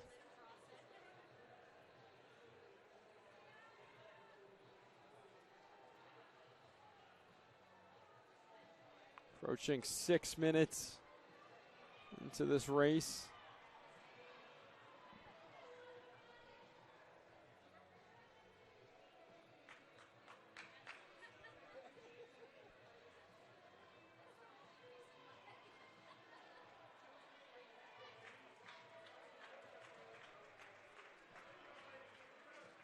Same positions hold as they did on the last turn.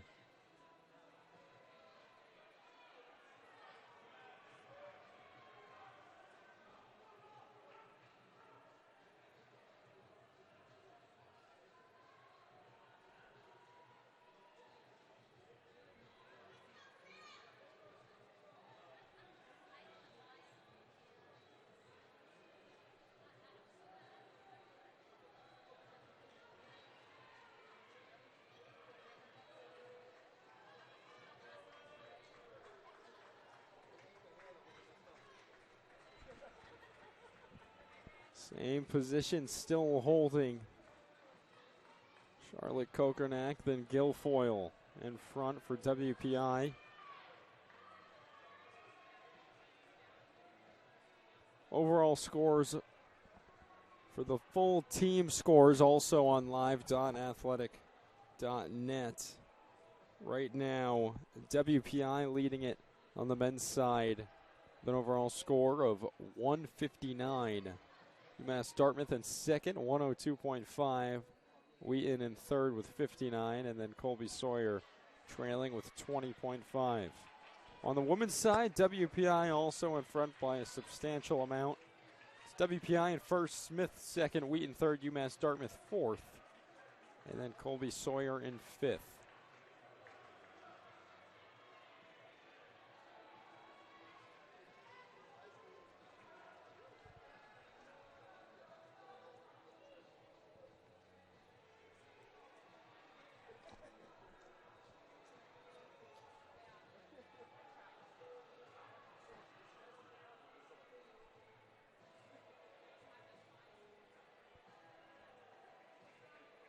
Now it's Caitlin Guilfoyle out in front. She passes Amelia Kokernak. And then Alexa Van Vooris, UMass Dartmouth, sits in third. Kaylee Gladu in fourth for WPI. And then it's Charlotte Kokernak behind the rest of the pack.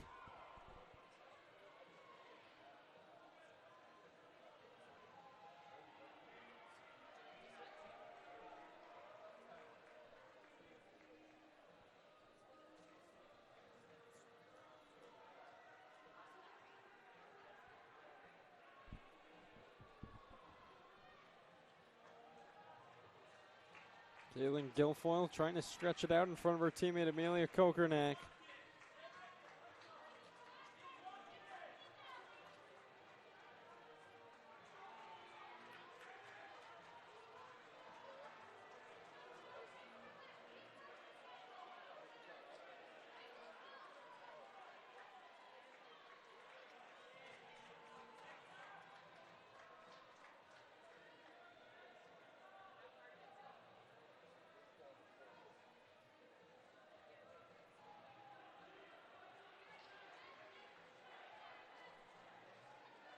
Now Guilfoyle really stretching that lead out, makes another turn in front of us. Amelia Kokernak falling back a little bit more into second. Van Vooris still in third for UMass Dartmouth. Then Gladu third place for WPI. Van Vooris third overall. Almost 10 minutes in.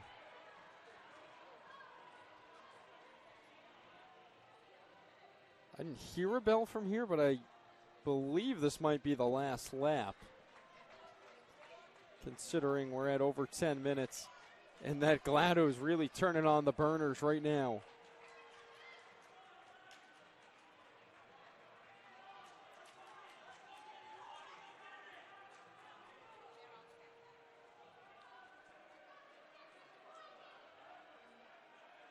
Caitlin Guilfoyle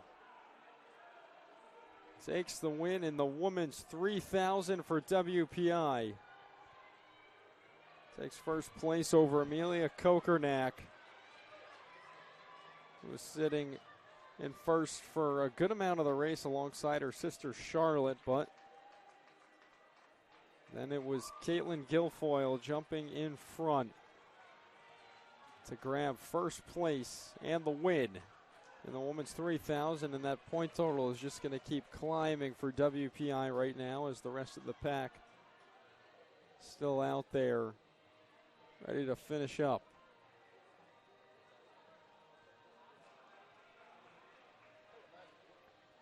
Rest of the pack finishing up, and we'll take a break before the men's 3,000 up next on the New Max Sports Network.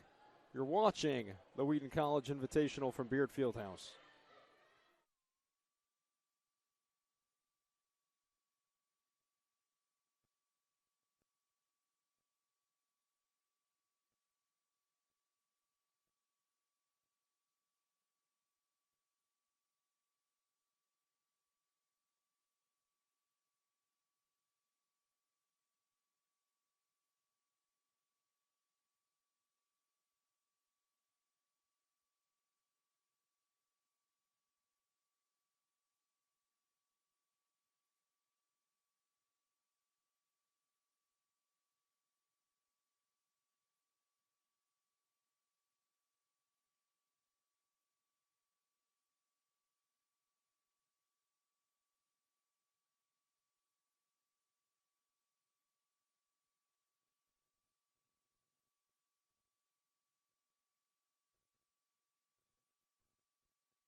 Now on to the men's 3,000. Women's 3,000 wrapped up. Caitlin Guilfoyle with the win.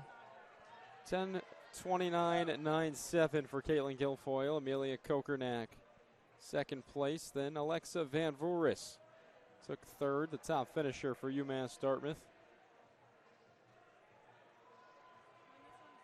Men's 3,000 underway before we turn to relays for the rest of the night.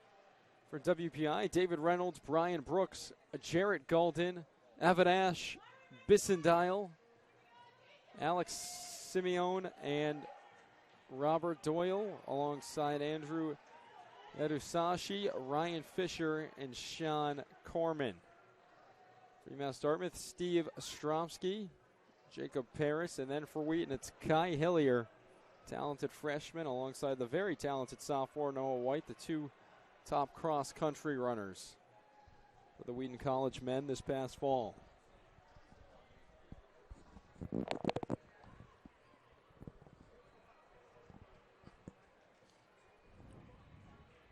Way out in front right now, it's Brian Brooks for WPI, and basically every single one of his teammates trailing him. Brooks' seed time coming in 8:38.13. He's a senior. The final time he'll be running at the Wheaton Invitational.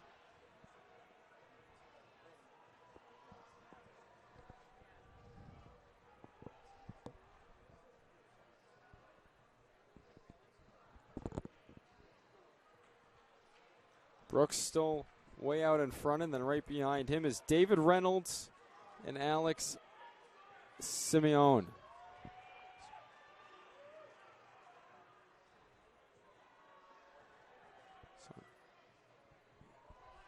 Brooks going at a very strong place with Simoneau and Reynolds not far behind him, but still a comfortable lead for Brooks.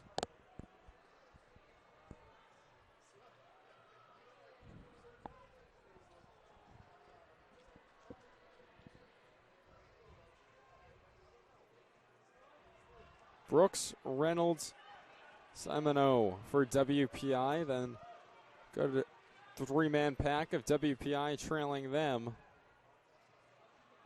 And then it's the rest of the field. Top seed time coming in belongs to David Reynolds, who sits in second right now at 8:33.62.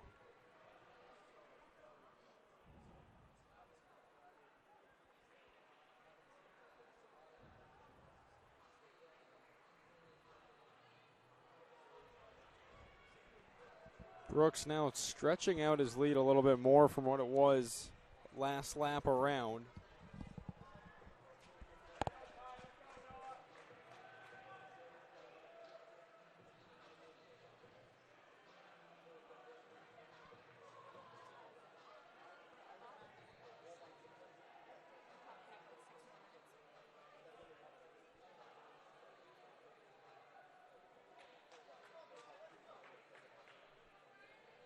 Brooks still out to a healthy lead in front, with Reynolds and Simoneau right behind him. All three seniors, first through third for WPI, now in fourth. Avinash Bisundile, junior for the WPI Engineers, with a large pack right behind him.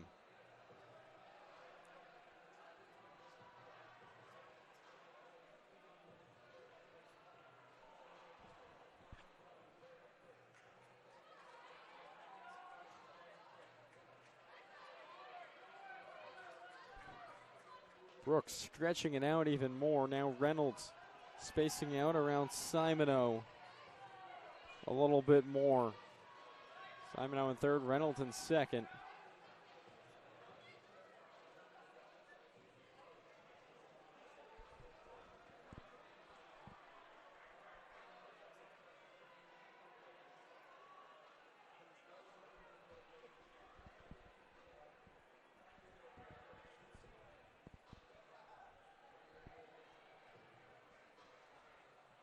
Brooks still with a pretty large lead.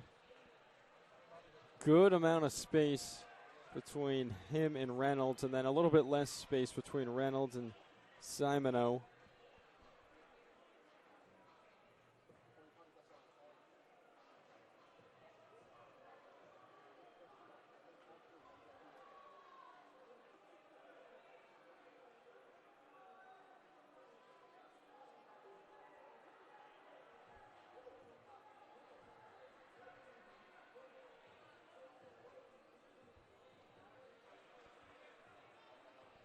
Brooks still holding that very, very steady pace for WPI right now.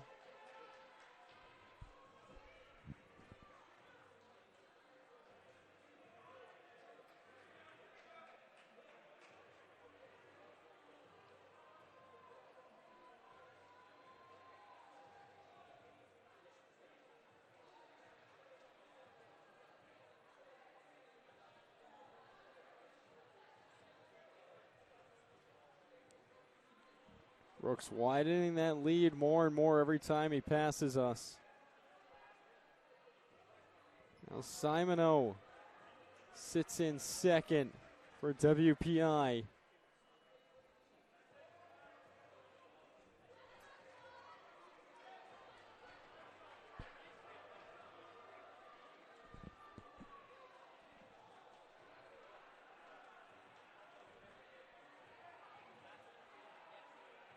Brooks is absolutely flying around this track right now. He hasn't shown any sign of letting up at all.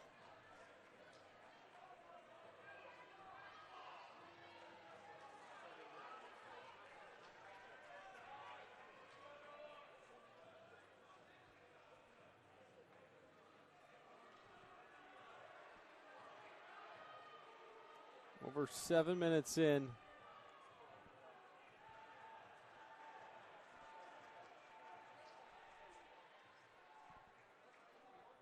Still Brooks out in front rather comfortably.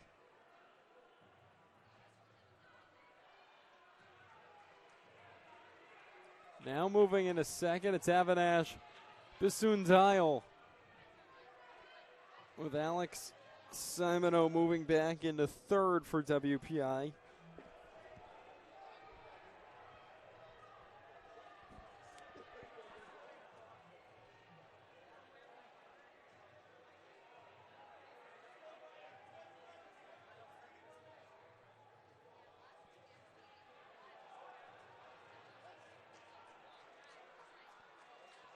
Brooks with a big push here.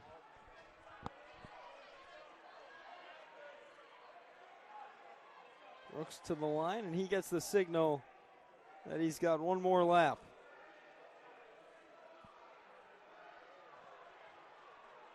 Ryan Brooks, the senior from WPI.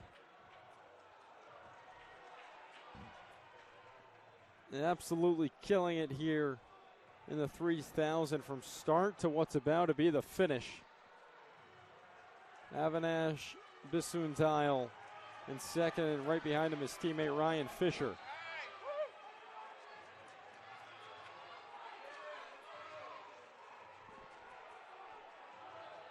Brooks to the line first, and Bisundile in a full-out sprint with Fisher at the end for second and third.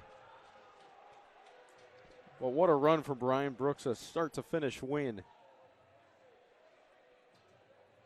That was the men's 3,000 and wraps up any longer runs for the day. We'll now move on to relays.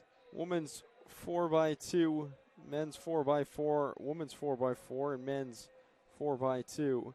All on schedule to end our day for the Wheaton Invitational here inside Beard Fieldhouse.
I'm just finding out as I scroll down my computer a little more that there's a second heat for the men's 3,000.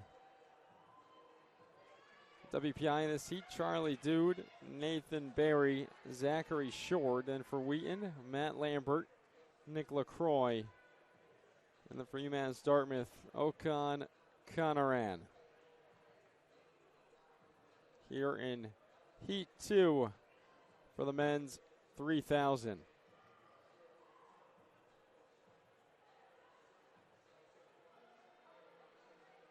Apologize for that. Did not realize there'd be 2 heats for the men's 3,000. Only had 1 for the woman. Now 2 heats for the men's 3,000 before we got on to relays for the rest of our night. All WPI right now, first through third.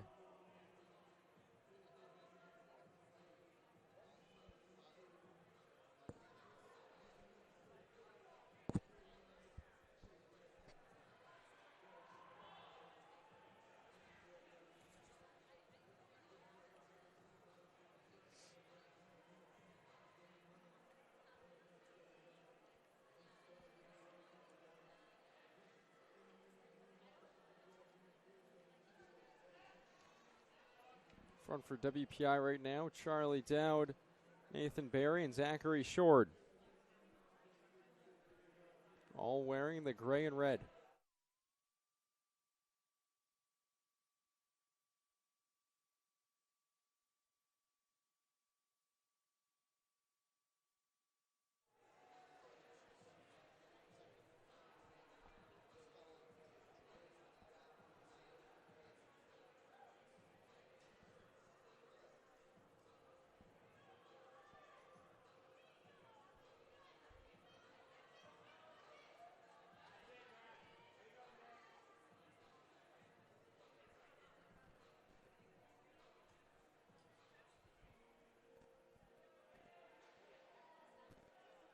Runners will make another turn out on the far side.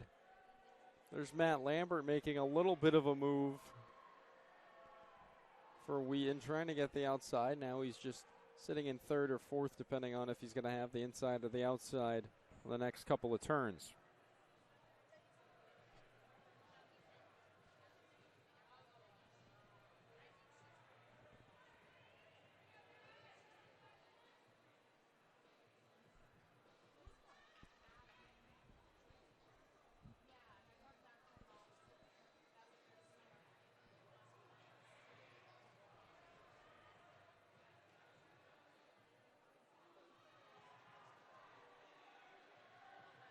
Just over 3 minutes in. Lambert sits in second behind, I believe, Charlie Dowd. We'll see up here on the next turn.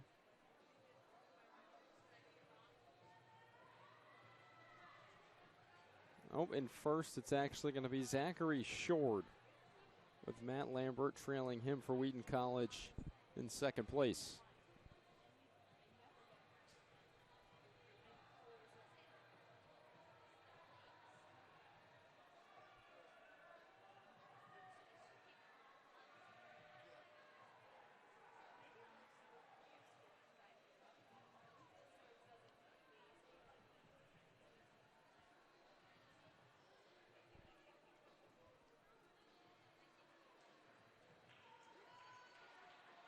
They're turned back in front of us. The lead, it's still Zachary Short. And now moving in front of him for Wheaton College, Nick LaCroix. And now in second, Matt Lambert. So Wheaton College first and second here in Heat 2 for the men's 3,000. About 4.5 in. Nick LaCroix, the first year out of Bedford, New Hampshire.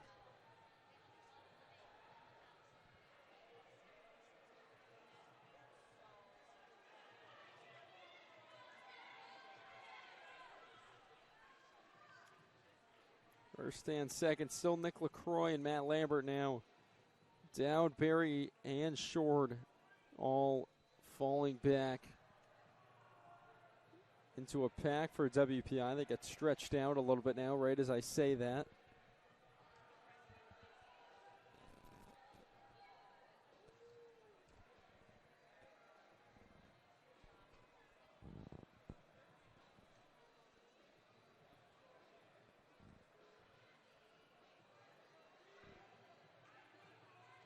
LaCroix and Lambert still first and second here for Wheaton College.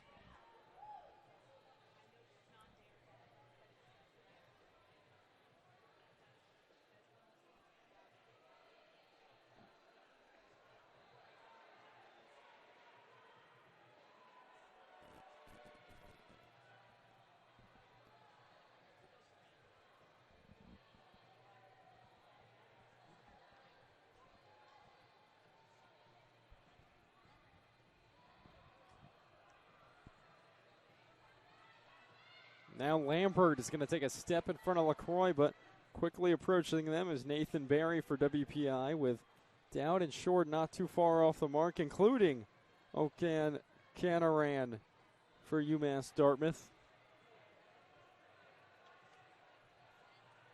About 5.5 into the men's 3,000 here. This is Heat 2.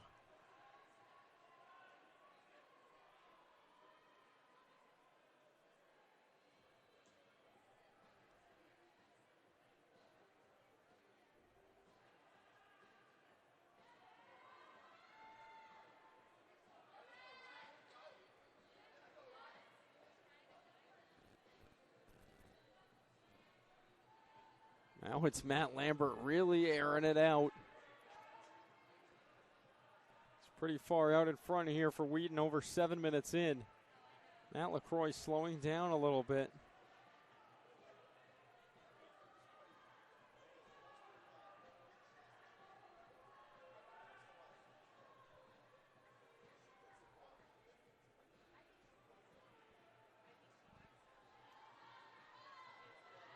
Lambert still out in front, makes another turn, and that lead is just stretching out more for the junior. LaCroix still sitting steady in second, but not too far behind him is Nathan Barry for WPI. Still sitting in fourth, Zachary Short, and then in fifth, Charlie Dowd. But right behind Dowd is Canaran for UMass Dartmouth. Lambert makes another turn on the far side, approaching 8 minutes into the men's 3,000, heat 2 of 2.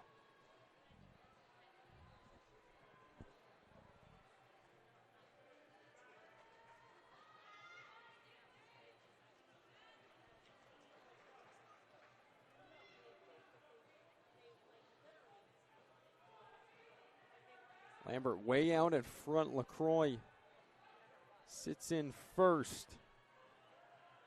Excuse me, LaCroix sits in second behind Lambert in first, and Lambert's still motoring. About 9.5 in. Lambert's seed time coming in was 9:39.25. Looks like this could be his last lap. He would finish just behind that time.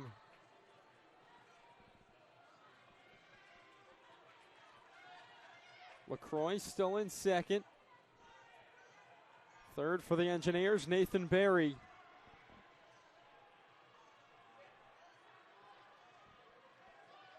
And fourth, it's Zachary Short. Now Matt Lambert with 1 lap to go. We were at the 8-minute mark last time. Read 9 on the clock by accident. That's my mistake.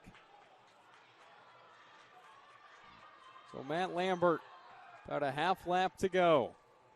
He's going to cruise to a victory here in Heat 2 for the men's 3,000. We'll see if LaCroix can hold on to second place. Nathan Barry going to try to catch him.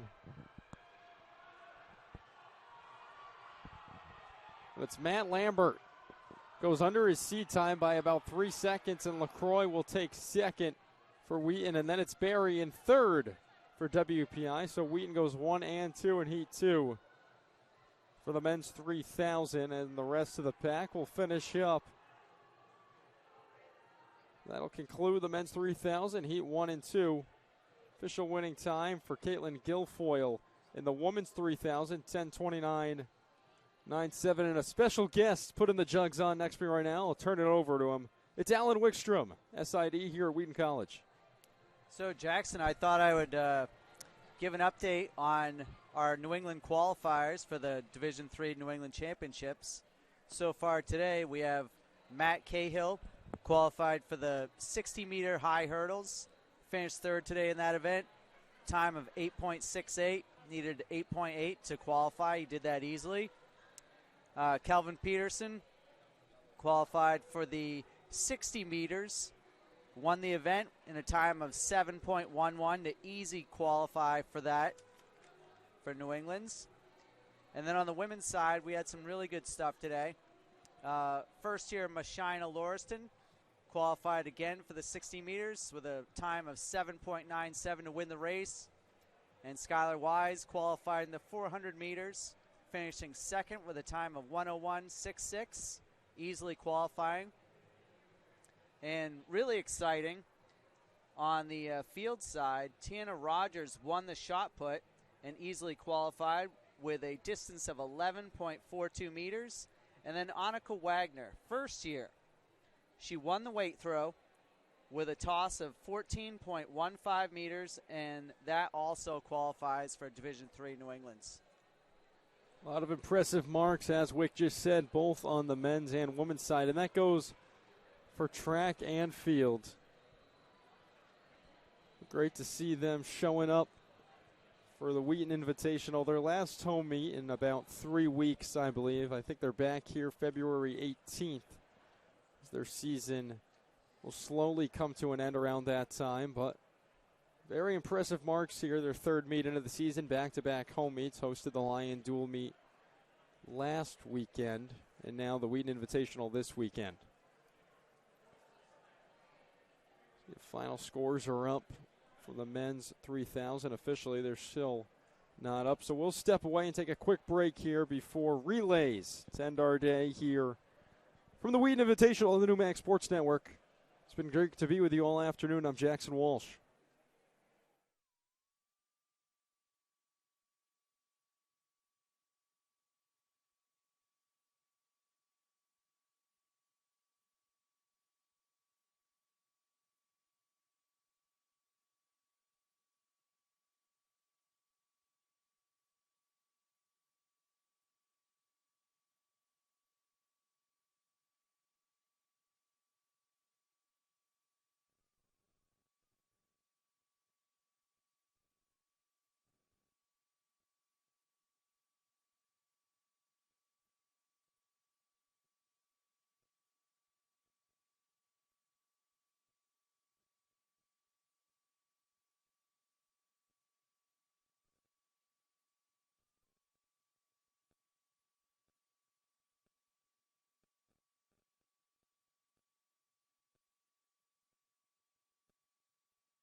Now underway here with the relays to end the day. It's the women's 4x2. Don't have the names on these athletes. I know, oh, yep, updated from what I had last year. So it's Zielinski running the first leg in lane 3, and then Wooden running the first, Zielinski's in lane 2 running the first leg. Now she'll turn it off to Lauriston. Then Wooden in lane 3 for Wheaton, turning it off to Hughes, and then in lane 4 for WPI, Evans turns it off to Ewing.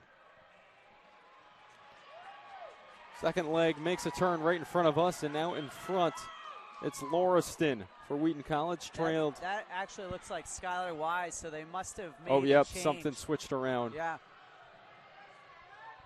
And then Julia Wingler's behind her in a second heat for Wheaton. Now this looks like Lauriston coming around, unless it's Cassidy Chim. I don't see Cassidy. That's Cassidy Chim. It is, right yeah, it is Cassidy Chim, but yeah, so everything switched around with this. I'm not even going to go off of this. Cassidy Chim's not listed at all, but that is her. So Chim with the lead, and now I believe that's Mushina Lauriston. Yeah, that's her.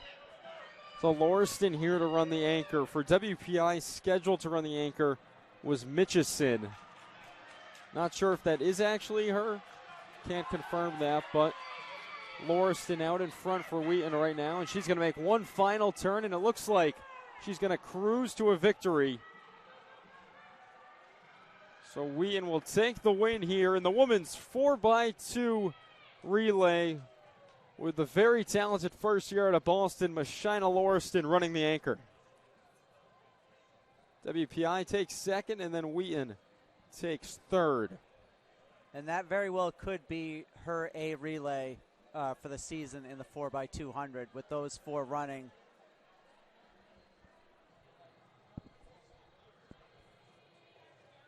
Now next scheduled here is the men's 4x400.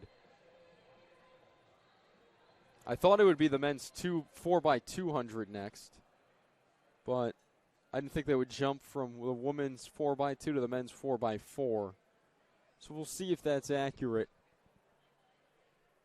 in just about a minute, I'd say, as they'll reset everything to get the men ready. So it'll be UMass Dartmouth in lanes 2 and 3. Also in lane 5, WPI in lane 4. And then Wheaton scheduled to run in lane 6. Here in the men's 4x400. Well, we'll know after that first lap if it's the 4x4 or the 4x2 for sure. Not sure if these names are accurate either. We'll see when it gets going. Scheduled to run for Wheaton is Almas, Plimpton, Wojtowicz, and Singer.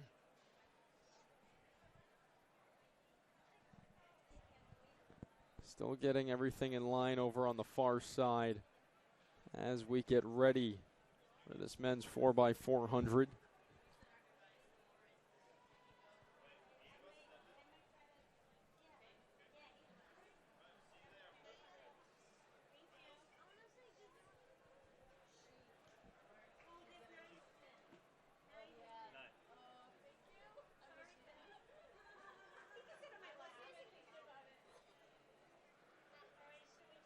Things still getting situated over on the far side as coming close to the end of the meet. This will be the second to last men's event, and then it'll be the 4x200 and then the women's 4x400 to wrap things up.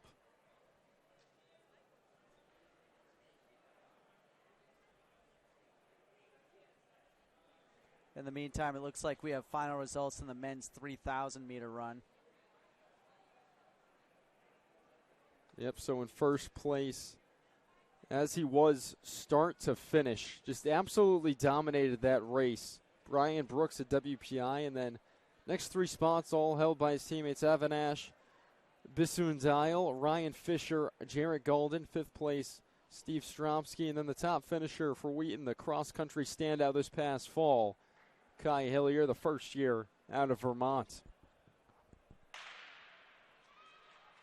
Men are off here in the relay is what we believe to be the 4x400 according to the schedule.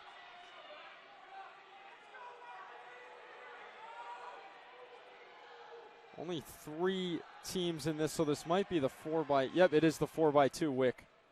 So events out of schedule. I'll pull that up quickly. WPI, Wheaton, and Colby-Sawyer here.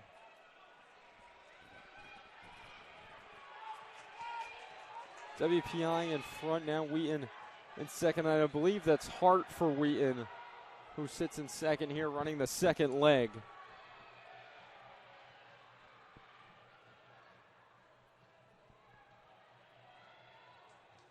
WPI still out in front. That's Adaletta for the Engineers. Then Wheaton in second with Goncalves. Goncalves trying to make the turn and get that inside. We'll see if he can do it here. Looked like Adaletta got off balance a little bit, so it is going to be tight coming onto the last leg here, and it's Kelvin Peterson for Wheaton. Kelvin Peterson has a chance to make a comeback here with 200 meters to go. WPI has Coughlin out in front right now. Colby-Sawyer trailing the pack in third. Coughlin flying for WPI. Peterson's going to have about a turn and a half to try to catch him, and there goes Peterson. Wow. Peterson on the last turn, absolutely flying by Coughlin, and he runs his way to a win. Wow, Kelvin Peterson turning on the Jets on the last turn. He made him look like he was standing still on that last turn. Peterson absolutely flew. Peterson saved it up for about 3/4 of that 200. Just kept Coughlin close enough, and then absolutely blew by him for the win. So Wheaton takes the win over WPI in the men's 4x2. Colby-Sawyer takes third. That wraps up both of the 4x2s for the men and women. Take one last quick break, and then it's the end of the day. It'll be the women's and then the men's 4x400 here on the Newmax Sports Network.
About ready to go here for the women's 4x400. 2 heats scheduled for this event. First one features Smith in lane 3, Wheaton in lane 4, UMass Dartmouth 5, and WPI in lane 6.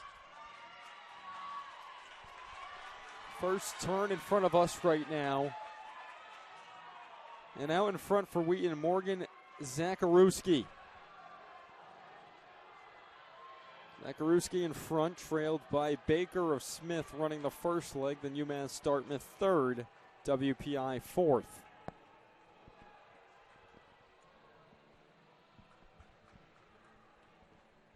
Four runners running 2 laps each to make up the 4x400. And it's still Wheaton in front with Zakarewski, but for Smith, it's Baker making up a bit of ground. Now it's going to be Baker passing Zakarewski. On the final turn of the first leg, we'll turn it over to the second leg here. And things did change around because this says Cassidy Chim is running right now for Wheaton, and it's not Cassidy Chim out there. We'll try to ID who that is on the turn. And it's Abby Rogers for Wheaton College right now, sitting in second behind Smith. And running for Smith, it is Smith. It looks like they mixed and matched the 4x2 and the 4x400 relay teams. Yep, a lot of changes happened for both this and swim right before relays happened. I found that out the hard way last week.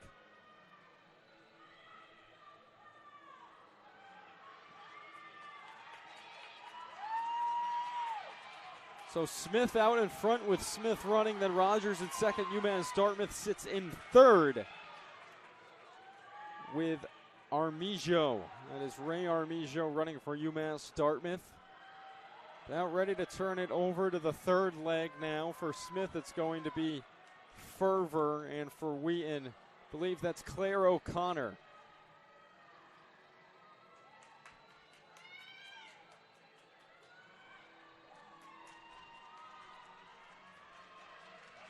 That is Yes, that's Claire O'Connor. And O'Connor actually is running where she was scheduled to. And then Fervor for Smith out in front. Smith, Wheaton, UMass Dartmouth, WPI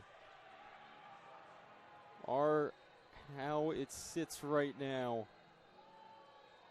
through about 3.5 legs here for the women's 4x400 heat 1 of 2. Fervor still in front for Smith, but O'Connor doing a good job keeping her close throughout this entire third leg. Now for the fourth leg, scheduled to run for Wheaton is Kate Wickenheiser, but I don't believe that's her. I think that might be DeBella for Wheaton. We'll see as they make a turn closer to us. Scheduled to run the anchor for Smith is Jones.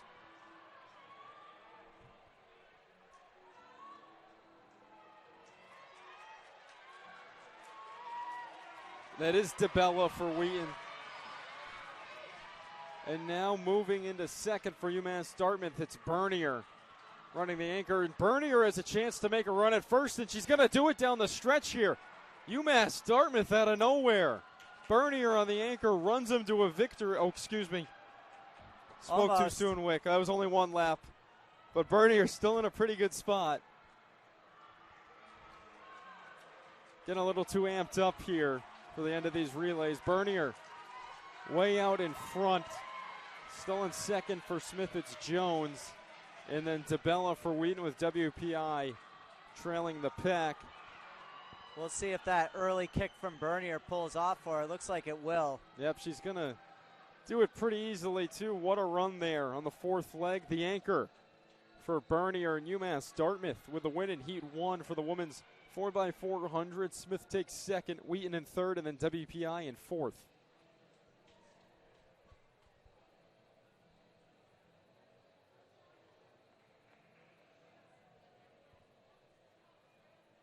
UMass Dartmouth on top. First heat now. On to the second heat.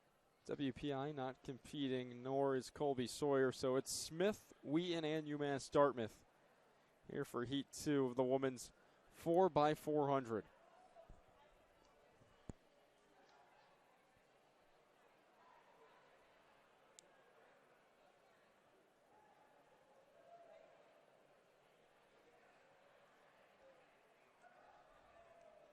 They get set up for this on the far side.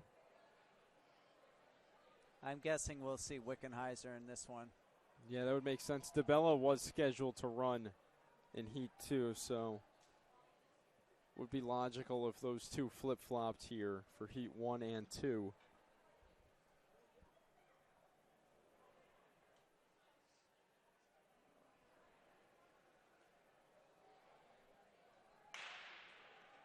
We're off. Heat 2 of 2, women's 4x4.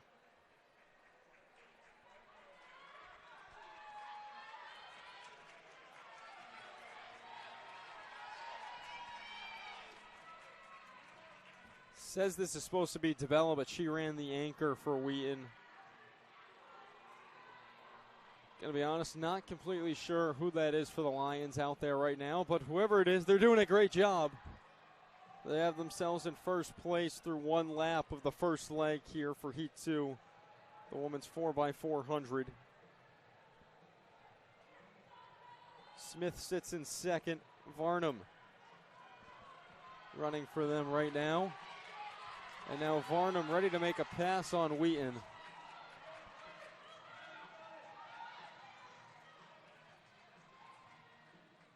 Oh my goodness, that is not good. Whoever it was running for Wheaton went down with an apparent lower body injury, something to the leg here on the near side right in front of us.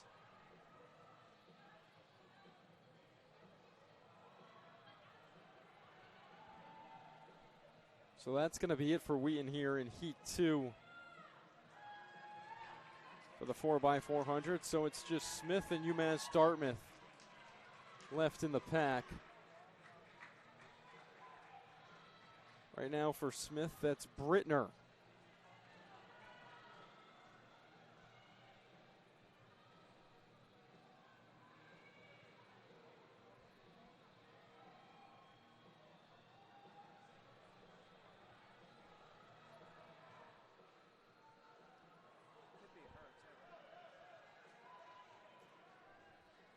Right now for Smith out in front, it's Weist.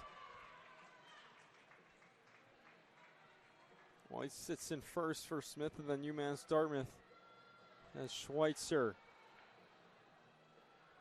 running the third leg. Now onto the fourth leg, so 2 more laps to go. Smith's anchor is Connor. UMass Dartmouth has Latura.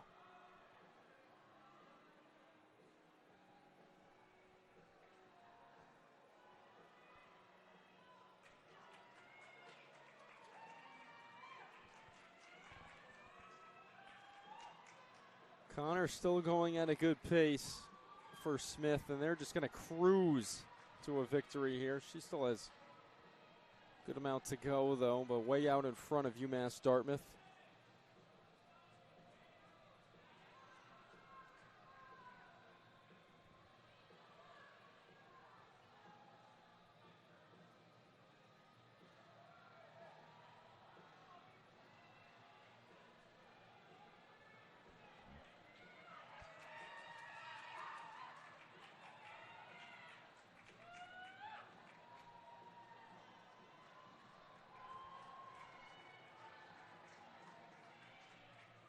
Smith College going to cruise to a victory here. Heat 2 of 2 for the women's 4x400.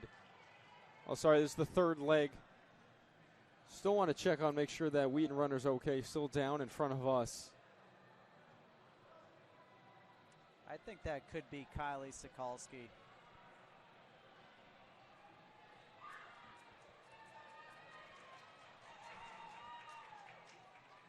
So that is Sokolsky. Hope she's okay.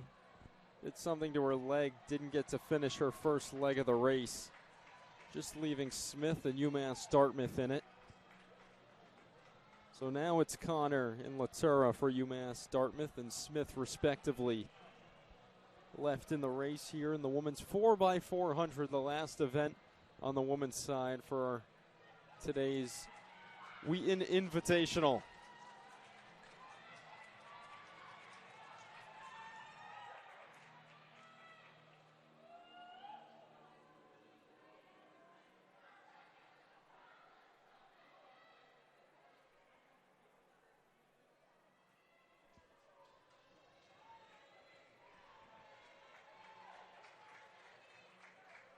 Smith taking an easy victory here in the 4x400. Just under 5 minutes. And UMass Dartmouth will take second.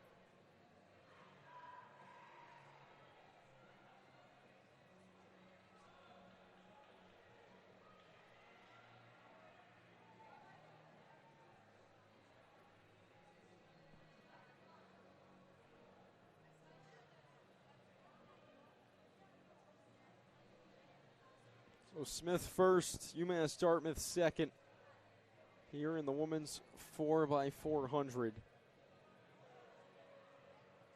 That will take us to the men's 4x400.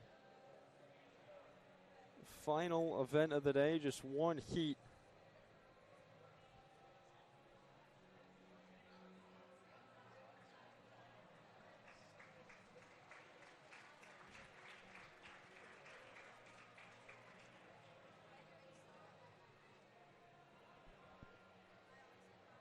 UMass Dartmouth will have 3 teams here for the men's 4x400.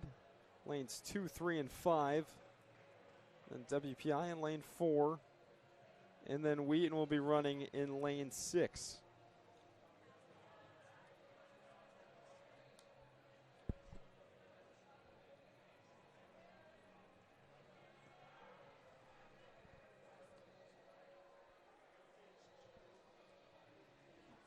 Things still getting organized on the far side where the runners will kick off.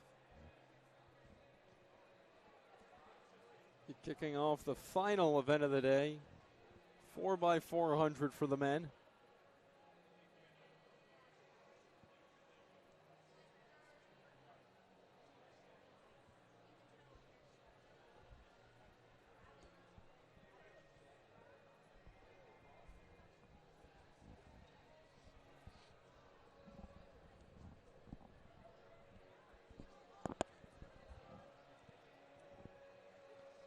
Last minute adjustments probably being made. Make sure everything's in line here for the men's 4x400.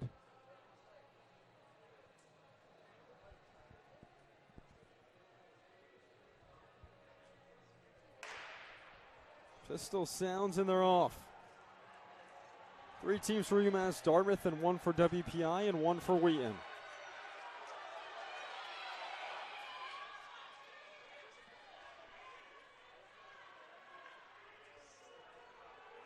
Like that's Rogers for UMass Dartmouth, wrapping up his first lap.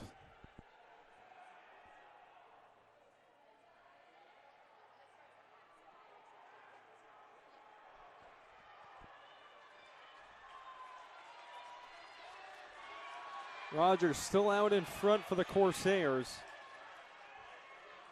That's Almus for Wheaton in lane 6. He sits in first place, then WPI, and the 2 other UMass Dartmouth teams round out the rest of the pack. Now onto the second leg here. UMass Dartmouth out to a huge lead, that lane 5 team, who's now running on the inside.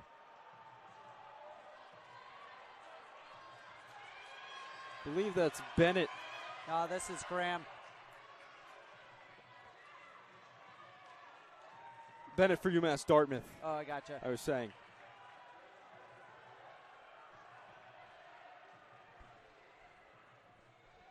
I think that's Woj for the Lions out there right now. That is he.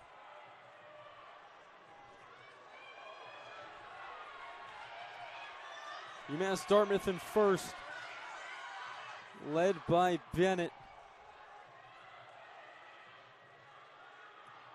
Woj still barely holding on to second for the Lions. WPI creeping up with Mosher.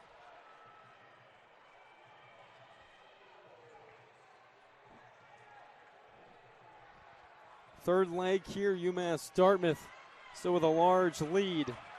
That's Akinwumney. Now WPI officially into second place. That's Plimpton for Wheaton in third. WPI second place, that third leg runner, Minichiello. And UMass Dartmouth's teams still sit in fourth and fifth, respectively.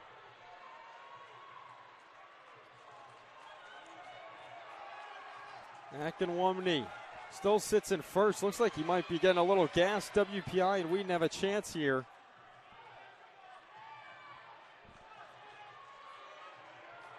Final leg here for UMass Dartmouth with a big lead. It's Obadike. Then for WPI, Fiorenza. And for the Lions, it's Will Singer.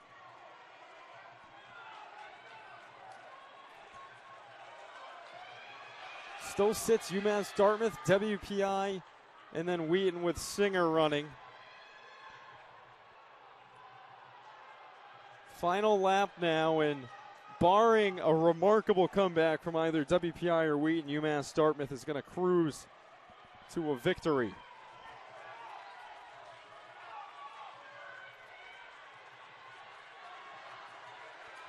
Obadike. Singer trying to make a push for second place. Trying to get around Fiorenza of WPI. Has one last turn to do so. The UMass Dartmouth victory is wrapped up. And Singer not going to be able to grab second. He'll take third. WPI takes second with Fiorenza on the anchor. And then UMass Dartmouth grabs fourth and fifth. Well, there's two other relay teams still wrapping up.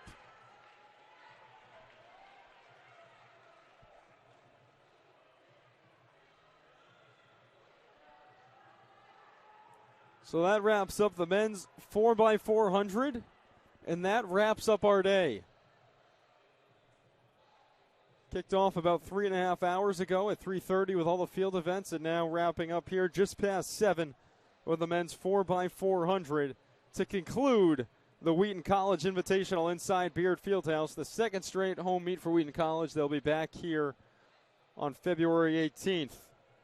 Wick, it was a great day running for both men and women, and a great day of throwing, pole vaulting, jumping, whatever it is that you want to call it that they were out there doing. They were doing pretty good on both the men's and women's side.